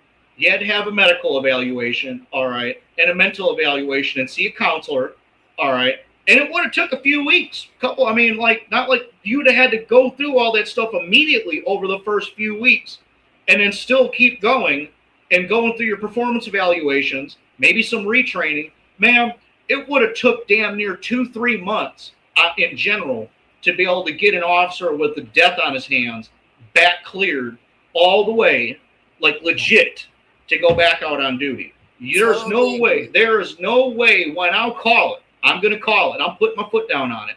There is zero way that all of those types of checking these officers out, because got to keep in mind, it wasn't just one, it was several cops. Just on the whole handling his body in the incursion of the encounter with Tunstall, it was 3 officers. So you're not going to go ahead and tell me that you got 3 individual officers to go through all of those checks, mental evaluations, all right, fitness exams, all right, and in 2 weeks. It's impossible. Yeah. Interesting. Hetty makes a good point here. She says if T ended up like that with the officers knowing him, maybe it was personal. Yeah. They knew him. That's a good one. I will say this. That's being talked about in closed circles, so just stay tuned. Oh, okay. Real talk. Listen, one thing that happened the same day the video came out, I got a message from someone that was once an officer at Monroeville. He said to me, I zoomed in on the video. I know every single one of those officers. He said, and let me tell you, they are racist. They do not like blacks. Now that's a big deal. Yes. Now that shifts the whole. Now that shifts the whole table back over, because I've yet to been able anybody to say that. That's different. He said it to me, and I asked him if he would come on my show and say it. He said, "Yeah, I'll come on your show and say it." Well, I asked him again yesterday to come on my show and say it. Crickets. Now, okay. But I don't know. Maybe people don't want to get pulled over. Yeah, right. I mean, like I said before, do I believe that some of it is racially motivated? Yes, I do. Do I believe 100% that the whole core of it is just because he was black? No, there's lots of different reasons. I'll list them off. To hell with it. It's them knowing him. All right. It's their encounters they've had with him before. All right, and then he's black, and they deal with a lot of the black community, and a lot of them are just like the hell with it because they're poor. We don't have a lot of money. I'm one of them. I mean, I look like I got money, but I'm telling you, I think I got like $34 to my name.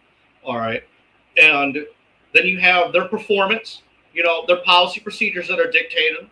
A chief of police that doesn't give a damn of what they do, that lets them run around like a bunch of Barney Fifes. Cowboy circus. So it's like a hodgepodge casserole. It's not just one. The race part is the overall sauce in it, but all the other mitigating factors of the ingredients in it is what led to him. It wasn't just one thing, so I can't go ahead and say that they did all this to him just because he's just a black man. That's it. No, there's so many other motivating factors and things that are wrong with the whole entire police force, their boss and their mayor, that have manifested this environment, all right, for these actions to happen. Yeah. We have another question here. Who pays Mandy's basketball coach salary? She works for Alabama Southern. So, I mean, I would guess, just taking a, shot in the dark there, I would have to say it's the Alabama Southern. It got turned into Alabama Coastal. So my guess is it's probably Alabama Coastal. Well, Rochelle is keep bringing the point that he still feels like this is a racist issue. So I appreciate your comment, Rochelle. And he's free to think whatever he feels. I just think it's twofold. I think until we start healing as a community and start treating each other just as people and stop beating racial cards and, and succumbing to all the racial propaganda, You got to keep in mind at the moment, and I'll just say this, and I'm going to be quiet on the racial stuff because I really don't like talking about it. But here in Monroeville, there's a lot of black folk don't like white folk. All right, there's a lot of black folk that just don't like white people in general. And I've heard, the N word and things from white people here. There's a good lot of white people here that are racist against black folk. And the only way that we are ever, as a society, let alone just our little town here, if we can't start getting together and calling each other brother, sister, miss, ma'am, and not, black boy, white boy, and all that crap. If we could start literally loving each other and respecting each other just as people, all right, not because of the color of our skin per se, man, we can go so far. Because you got to keep in mind, and I'm going to say it and I'm going to shut up about this, all right? The powers that be are really high in higher places that we'll never see, where Achilles burnt his wings on his heels, all right, want us divided against each other, all right? The more that we fight each other, we're not fighting them, all right? They want us to attack each other. They want us to hate each other. As soon as we start figuring that out, all right, that the government in general and the people that run it and these news agencies and media and record labels stoke racial division because they get their marching orders from up top, their CEOs. They want us to hate each other. As soon as if we started loving each other and we started paying attention to what they're doing over there, and we're both unified together, now they're going to have a really, really big problem. So I want everybody out there in TV land to know that so much of the racial division that's been going on in our country just in the last 20 years is stoked by people in very high places to keep us hating each other and not them. But moving on, what's your next question? Yeah, I agree with that. And I want to stick a pin in that. We're not going to address that anymore because he makes a good point here. It starts with our community first, with ourselves. Yeah, and that's what I'm trying to. That's what I'm trying to do. We have to, guys, because here's the thing. Real talk. I have received just as many inbox messages about people being done wrong by this MPD. They're white and black. And this is what we have to do to make this work. We have to all be standing in front of the MPD protesting. Yes. And when they see that, they're going to be like, okay, well, we can't use that card anymore. Now we really got to deal with this. Because now they have come together to come against us. And that's why I'm on your show. Yeah. That's where our power really is. So we're going to move on to that. What is the policy of the Monroeville Police Department for a person in custody requesting for help? Yes, that's what we're trying to get, Renee. Yes. Believe me, we're trying to get those standard operating procedures for the Monroeville Police Department. I called. Obviously, they're not going to give it to me because I'm not a resident of Alabama. So it's going to take someone.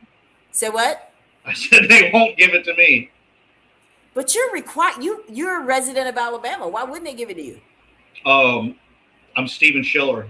And it's a tight-knit thing because the only place you can get it is through the clerk's office or the police department. That's the only. It's not like you can go online. I will say this much: I've been working some channels, and if they don't work, I'm gonna do my diligence, and I'm gonna try personally myself. All right, I don't have high hopes for it. I've been trying to do this in another way. And when all that fails, I'll throw my shot out there. I'm trying to use I got 8 bullets here, and I'm trying to save myself for last. I know that's right. I appreciate that. Thank you. She says, can the people that feel they've been violated by the police Monroeville file a class action lawsuit? So yes, it's time to deal with that question now. Can we all come together and file a class action against the Monroeville Police Department? And I'm really glad that she asked that, all right, because I am a firm supporter of that. And it's tricky in the legal environment is that it takes a door opener. It takes a door buster. And that's why I've been very adamant on Facebook that it's so unfortunate that T. Tunstall died and the way that he died, but his death may not be able to be in vain, all right? That's his family could, get their justice and their monetary compensation, and then also get the people from up high to be coming down here and looking at what they did to him, because once those people, those vultures up there, start coming circling around the town, then they're going to be wanting to listen. That's been. I'm probably one of the first people in the community that reached out to the Tunstall's attorneys. All right. I mean, I want my justice too for everything they did to me. And it's going to take a doorbuster. And I believe we got one with T. And I think T is an angel in disguise in all this. All right. Because what this case does is completely open up all the atrocious, nasty tactics and policies and procedures and harassment and assaults that the MPD has covered up for the better part of 2 decades. No, keep going. I just want to bring the comment up. We're not going to address the race issue anymore. You know, so I mean, you got to think. You know, I live, this house that I'm in now. All right, is the same house they kicked the door in on me and my family 16 years ago. All right, 14 and I'm just to say 15. All right. Mandy was one of the lead people in charge with all that. And if you don't think I don't have never forgot about that, I haven't. Every single person that I've ever talked to as an attorney always, oh, well, qualified immunity. Oh, it's too hard to go after all them. And I'm like, I can prove beyond a shadow of a doubt that they set me up.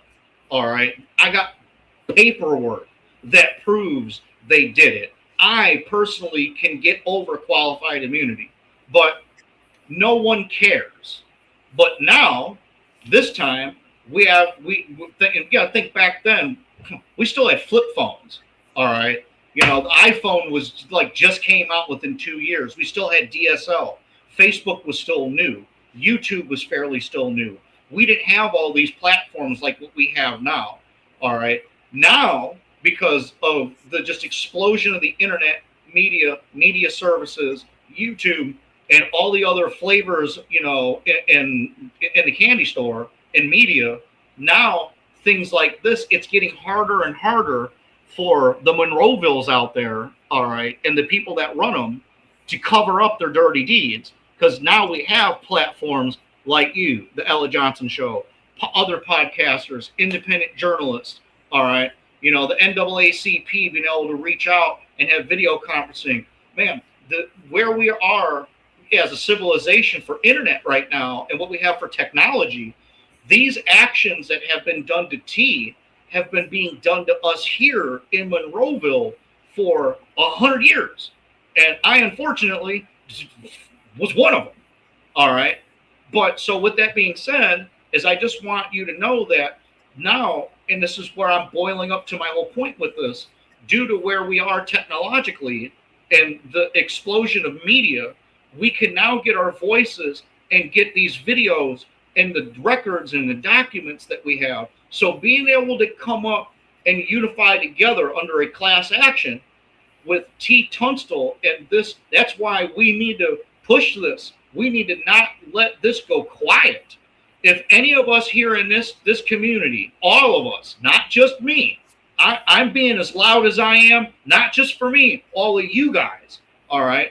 If we could get this case, be the one case that brings them white hats from on high down here and starts doing some heavy investigations and looking at these people and start listening to us. Well, what did they do to you? What did they do to you? That's right. Now the next thing you know, man, we might be able to even get a fund created for us, because these people, what they've done to us over the last, I'm just going to fly out there and say 50 years since the early 90s, the late 80s, I mean, the mid 80s so far, 45, 50 years, is atrocious. Man, there are so many other Johnny D. McMillans that happened, all right, throughout all these years, all right, and again, I'm one of them, that has happened.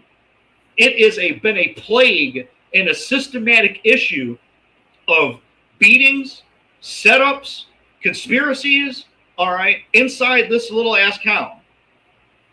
And T. Tunstall may very well be the man that gets justice to all of us. And I so hope that we do. We got some good comments here, and I am with it all. The first one we got here from Deborah. She says, I've asked some people why they don't participate in the protest. Their replies have been that most people are afraid. I get it. I get it. I don't, it's hardly anything I can say because I see what they do. I was out I of mean, town I've that been day in listening. Florida working on some stuff. Otherwise, I would have been there. I swear, I would have been there, but I was predisposed somewhere else down in Florida. But you know what? It doesn't mean we can't do another one. That's Man, all I'm real going to say talk. to that. I tell you what. Now I tell you what. Excuse me. I tell all you guys out there. As soon as that SBI report comes back, see, right now Yeah. all of us are spinning wheels. The family Yeah. is spinning wheels. Ella's spinning wheels. I'm spinning wheels. All we're doing is keeping the fire stoked. We're That's throwing right. coals. We're throwing gasoline. We're doing everything we can to be able to keep the spotlight, keep the community motivated, keep all y'all engaged with us, That's keep right. everyone looking at what's going on. As soon as that SBI report comes on and our tires chirp and bite, I will lead the damn protest myself, and I'll do it. I got no problem with doing it. So I'm with Okay. you. I'm going to hold you to that one. I I'll believe that. put a stamp it. Listen, I think that is real talk. We do need to wait for that investigation, and then we can really mobilize and do what we need to do. Patty says we can ask for a removal of To Kill a Mockingbird novel. Man, that would be so nice. She said we can even boycott the To Kill a Mockingbird play. We Listen, could. But we let me need our tell you why. constituents on that council, all right, to be able to go along with that because they bus so many people in here and treat this town like it's some big tourist affair. It's not. I mean, how much money do you think you guys make during little play season? I mean, the only reason why it does you guys want it so bad is all the constituencies that own business on that damn square are the ones that are making the money when people want to go eat at the restaurants and go buy That's the right. little trinkets and when they sell their little knickknacks outside of the main the historical courthouse. All right, Greg Norris. Keep in mind, not too long back. All right, I'll give you a story. Okay, and it'll be really quick. There were some librarians and conservatory folks that were over the library, a couple old ladies, and they created a To Kill a Mockingbird cookbook. And what they did is, yeah, it was pretty cool. They went and they got recipes from everybody in the community, all right, and they put them all together and they built a real nice cookbook. And they paid for it to be bounded and hardbacked and all of that. And now Bob Macmillan, where he at? Bob Macmillan, Greg Norris, and the council attacked them women, confiscated their books, all right, and refused them to be able to sell it because they were infringing on intellectual property of To Kill a Mockingbird just because some little old librarians wanted to sell a cookbook to the tourists. So the reason why I'm bringing that story up is that these people in their constituencies, the only thing that keeps Monroeville and it's a dying light, it really is. The only thing that's keeping just a little monochrome of daylight on this town is that wretched book. All right, Yep. Yep. that's it. If that book, It's all all they right, care never about. existed, this Yeah. town would be nothing. And look at what it is. Do you think that this town right now grew itself up to be what it is because of the book? No. It's the woodland community and all the trees. Them trees get logged out the forest. They come through here. The people help do all the work, and it starts trickling downstream into our community's grocers, Walmart, Sonic, whatever. Where do you think? And Social Security and retirements. This is predominantly a Social Security disabled Social Security area. It's retirement folks, and then you got the loggers that are out there working at the mill and dragging these trees out the woods. That's what's fueling this community. Not no damn To Kill a Mockingbird book. What do? You make what? An extra $10,000, maybe 15 in taxes, just because of the people coming in here? No, the charters you guys write for the charter companies that bust these people in here and treat it as it's some type to watch your literally sick play lynch a black dude over and over and over again, all right, every day for 2 solid months. Yeah, that's what these people think that this town's all about. It ain't. And I totally would love to see the whole To Kill a Mockingbird play go away, because I'm going to tell you straight up, all that does is keep the racial division stoked in this community, because all the black folk that are out here in this community have to do nothing but see a bunch of white folks parade, yippee, and clap and celebrate the lynching of a black man. Say that. So Hattie, I definitely want to talk to you. I like where you're headed with this, because one thing that we learned from Dr. Martin Luther King in the book that his last speech, he definitely reminded us that if we need to make sure we don't spend our dollars where we're not respected. I 1000% believe that. And if there's ever a time to boycott in Monroeville, it's To Kill a Mockingbird. So Seriously, when I've never liked is it. the play? Hattie, when is the play happen? We need to organize. Yeah, they should I be will getting come to Monroeville for that. they Real should be talk. getting ready for it again in the next month. They normally Okay, so start doing it. So if I remember right, it's like the end of July, getting towards the fall. it's a But summer thing. yeah, Okay. Yeah, I think we should. And I think that when the media comes out there, we'll make sure the media is there. But we need enough people. We need enough people. We don't need a poor showing. That's one of the worst things you can do, is have a poor showing.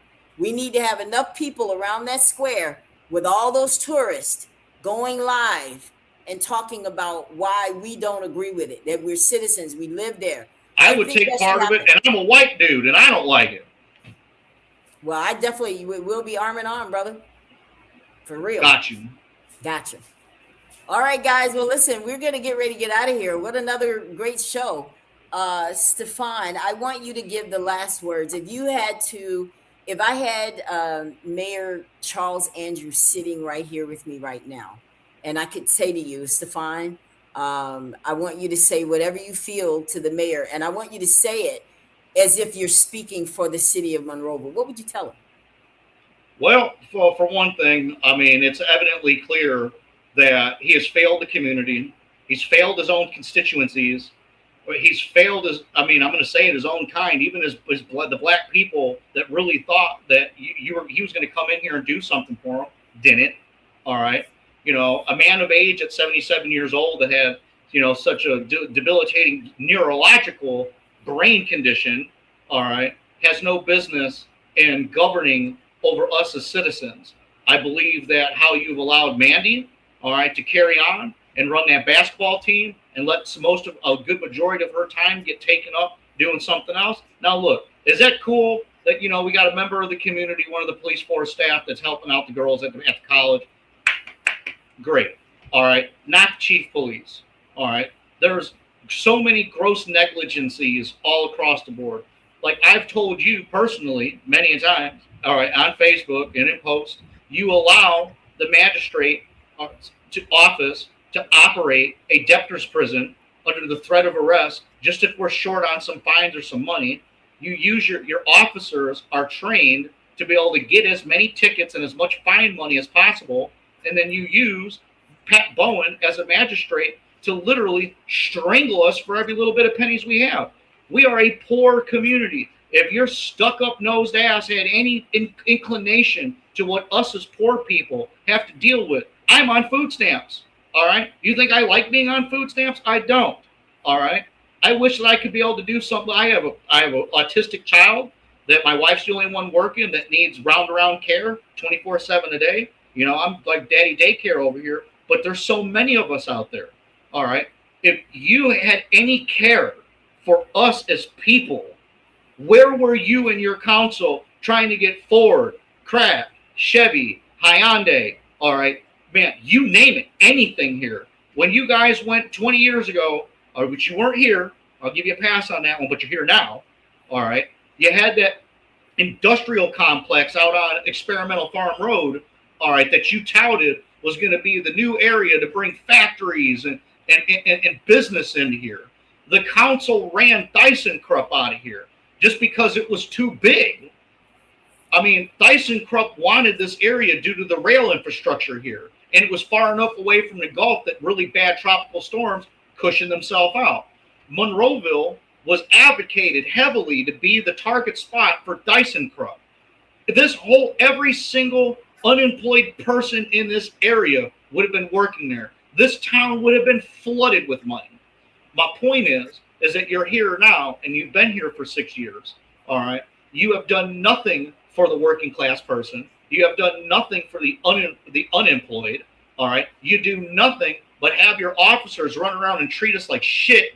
All right. And the people that are unemployed, that are on Social Security, that can barely keep their lights on, you guys threaten them to lock them in jail over a freaking traffic ticket. All right. Instead of trying to just work something out, take whatever they can get. And I'm again one of them. Every single abuse that this town has done to anybody here, my wife, and my family have personally experienced it and experience it on the daily.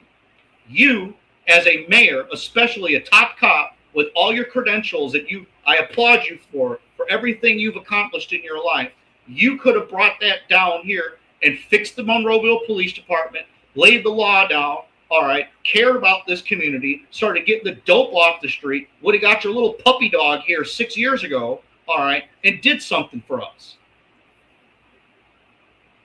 But where are you at? All you do is hide from us. That's all you do.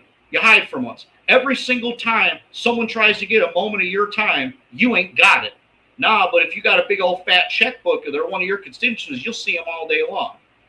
And I know that personally for what you did to Alan Webb at Green Product Technologies. I got my own problems with Alan.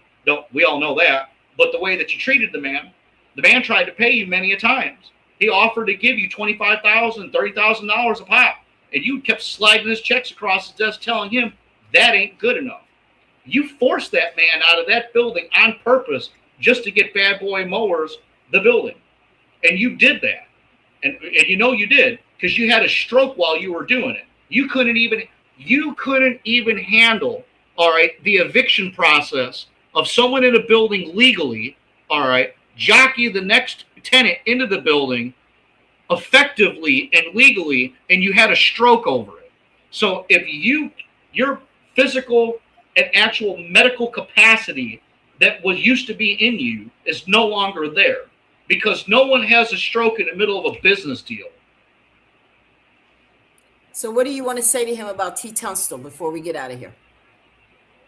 I think you failed the entire community again because you as a cop know the most important policies, procedures, and ethics that this state has to offer, and you have literally ignored every single one of them. You could have made sure that these cops were being trained, were getting exactly the cutting edge, and keep in mind, you're a cutting edge cop from up there. You could have been making sure that your people, the MPD, the police here, your people were being trained with all the cutting edge things that they needed to know. You could have been making sure that Mandy is getting these cops in for their performance reviews, making sure that they are trained up, that they know everything in it, and also caring for the community. But when you have a police force that knows that their mayor don't give a crap, their chief don't give a crap, what do you think that dictates to these officers to care for us in the community? They don't care about us either. And it comes from the top. When you stop caring and ignoring all the complaints that have come across you into your office on everything that I have personally spoke on, you failed the entire community. And I personally believe that T. Tunstall died due to your negligence and poor policing. And so finish this sentence. And now we want you to resign, effective immediately, tomorrow. Let's see it in the newspaper. Go away. Go find a beer and a beach somewhere and get the hell out of office. All right. On that note, guys, we're going to close tonight's broadcast. I have one message here. She says, I've sung in the play. It's a message in the story. Yes, Tom Robbins was treated unfairly, but an attorney, Atticus Finch, a white man, defended Tom. Now, do I think everything was fair in the production? No. I can say we traveled, made some good friends before Tanya Carter took over. So her experience with To Kill a Mockingbird is a good one based on what she's saying. Hattie says the city council allowed oil to be drilled and flow through the city, but refused to rezone living quarters to improve living conditions. Do you know what she's talking about here? Yeah, look, man, look. Some of the homes that I owned here that I was managing, our oil wells got sucked dry. Vanity Fair and Warren Buffett, they cross drilled and went from Vanity Fair and they drilled to the oil reservoir up underneath our homes here that we were all getting oil checks for. We all were getting decent checks from Palmer Oil. All right. And the town and the city was getting really good taxes. Well, they allowed Vanity Fair to tap a well and cross drill all the way to our community and hit our oil well. All right. And they sucked us dry. And as soon as they sucked us dry, all right, they closed up shop and closed Vanity Fair down. They allowed Vanity Fair to suck every single drop of oil away from us citizens. All right. And then let them go out of business and leave and take their money and go. Now, all that dang money that freaking council, that this town took in tax dollars, and all of those hundreds and hundreds and hundreds, millions of barrels of oil that's got sucked out of beneath our homes, they didn't do a damn thing with it. So Rochelle says good night. He saw you at Walmart. He met you at Walmart one time, and he just says good night to you as well. And I Appreciate you, just want to brother. respond to Deborah. Deborah, I want you to feel the way you feel about To Kill a Mockingbird. Here's why I have a difference of opinion about this book and this story. Johnny D needed an Atticus Finch. He didn't get one. Yeah, that's true. So they're living a lie. I know this was a story, it was years ago, but Monroeville is not about that life right now. Because when Johnny D was here and he was about to be put to death, it was no one in Monroeville, not one person in Nope. Monroeville was able to give this man the justice that he needed. He had to Yep. go outside of that by Yep. a black man. And spent a lot of years of his life and lost the Yeah, livelihood of his life. yeah, 'Cause that's like all I I'm said, they saying. want to do the same thing. Look, do you know how I got out of that jail when they were trying to set me up for all that? Me. I got all my law books shipped into the jail, and I pretty much represented myself. I didn't have anybody. Look, their people, the William Coxwell and David Steele, were literally trying to help set them up for us. They planted conflicted counsel into me and my wife to help them set us up and get away with it. If it wasn't for everything that I know and got educated in, I would literally be in prison right now. Me and my wife wouldn't even be here on your show. Well, I'm so glad that God gave you wisdom to know what to do to get yourself out of this situation. I've enjoyed the conversation. Guys, I know I kept you guys a little bit longer than normal, but this was real. I knew it was going to be a deep conversation with you, Stefan. You're pretty much a permanent fixture for the Ella Johnson show. So Well, just thank you. telling you, especially Well, through this T Tunstall thing, we're going to see this together. But I definitely think that we need to get more vigilant about what we're doing if we're there going to take this seriously, there's guys. been some deaths over the current years that have happened that some of my constituencies and friends of mine have brought to my attention. And when we get another show or the opportunity to, they've all requested me to speak on it. You know, they've asked me to speak on Ovella. They asked me to speak on the mother and daughter that were found dead in their home with the autistic girl. And I haven't forgot about that, everybody out there. I know our time got ate up, and it was a very useful time. And I appreciate that you've been able to do it for the community. But before I go, I just want all you guys to know out there is that as soon as this SBI comes back, all right, and we can get some traction and start biting our tires in the concrete, I myself personally will be able to do more. I will be able to advocate more and be able to beat a war drum a whole lot harder than what we already are now. All right. And as far as protesting goes, listen, if we can do, as long as everything goes through like it should, I have no problem with helping lead it. Oh, 1000%. I appreciate that. I think that we have to. I don't think T died in vain. I think that God can work through all of it. All things work together for good. Right. And And I that's, and I think that people in Monroeville have been praying, and God is answering your prayers. Don't miss it. no, Don't God miss works out. in magical ways. He listens to everything. Look, when Yeah. God said that He knows every hair on our head, He knows every single thing that we were going to do before we did it. And the beautiful thing is He gave us free will. But everyone needs to understand, and I will tell you as a man of faith, I don't go to church here for a lot of reasons, but I do read the Bible and I do carry God with me everywhere I go. All right. God listens if you speak in earnest and with truth, all right, inside your heart, and you speak to him with your heart. He listens to you. He will always listen to you. And you'd be surprised what happens. God does things that you don't know how he worked it until it's over. And that's how he always works.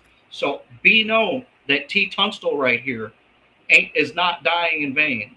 This T Tunstall is going to be a work of God. Yes. I received that. Amen. Hey, you want Amen. to leave? You want to end our night with a little small, quick prayer so we can go? Sure, sure. Okay, let's do that. Dear Heavenly Father, we come to you as men and women and children, and just we bear everything our need and every want and every desire and every hurt and every pain and every tear and every single essence that is in our soul we lay at our feet. We come to you as just humble men and women. We come to you as united, as brothers and sisters in prayer to be with us, be with our families, heal our families. The families that are out there that have sick aunties and mothers and fathers, put your hands in their hearts, take their illness away, be with their family. Be with all these brothers and sisters and the men and women and children of our community that are suffering from these bad drugs. Please be with us. Be with every single speech and word. Let all of us raise up like a lion. Give us the people that have been sitting down like a lamb and give them the fuel and the heart of a lion. Bring all of your angels and every single thing that you have at your disposal as our God and bring it to our community and our people so that we may be able to see a better day and live a better tomorrow. Amen. Amen. That was amazing. All right, guys. Thank you all so much for tuning in to the Ella Johnson show tonight. Thank you to my guest.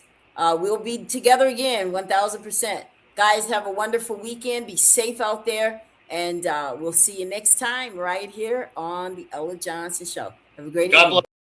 Thank you so much for tuning in to the Ella Johnson show. We'll see you next time. We are supporters of the Ella Johnson show. We live in South Korea. We have been watching Ella Johnson show for like a year now. And we love her show. Her show is very inspirational, motivational, and educational.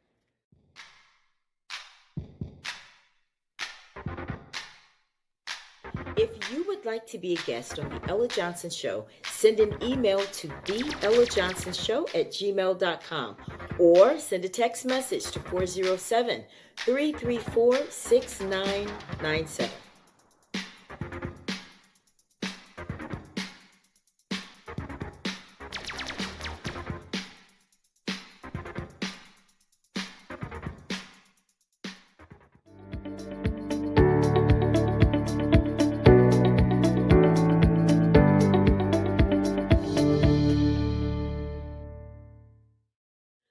We love Ella Johnson show.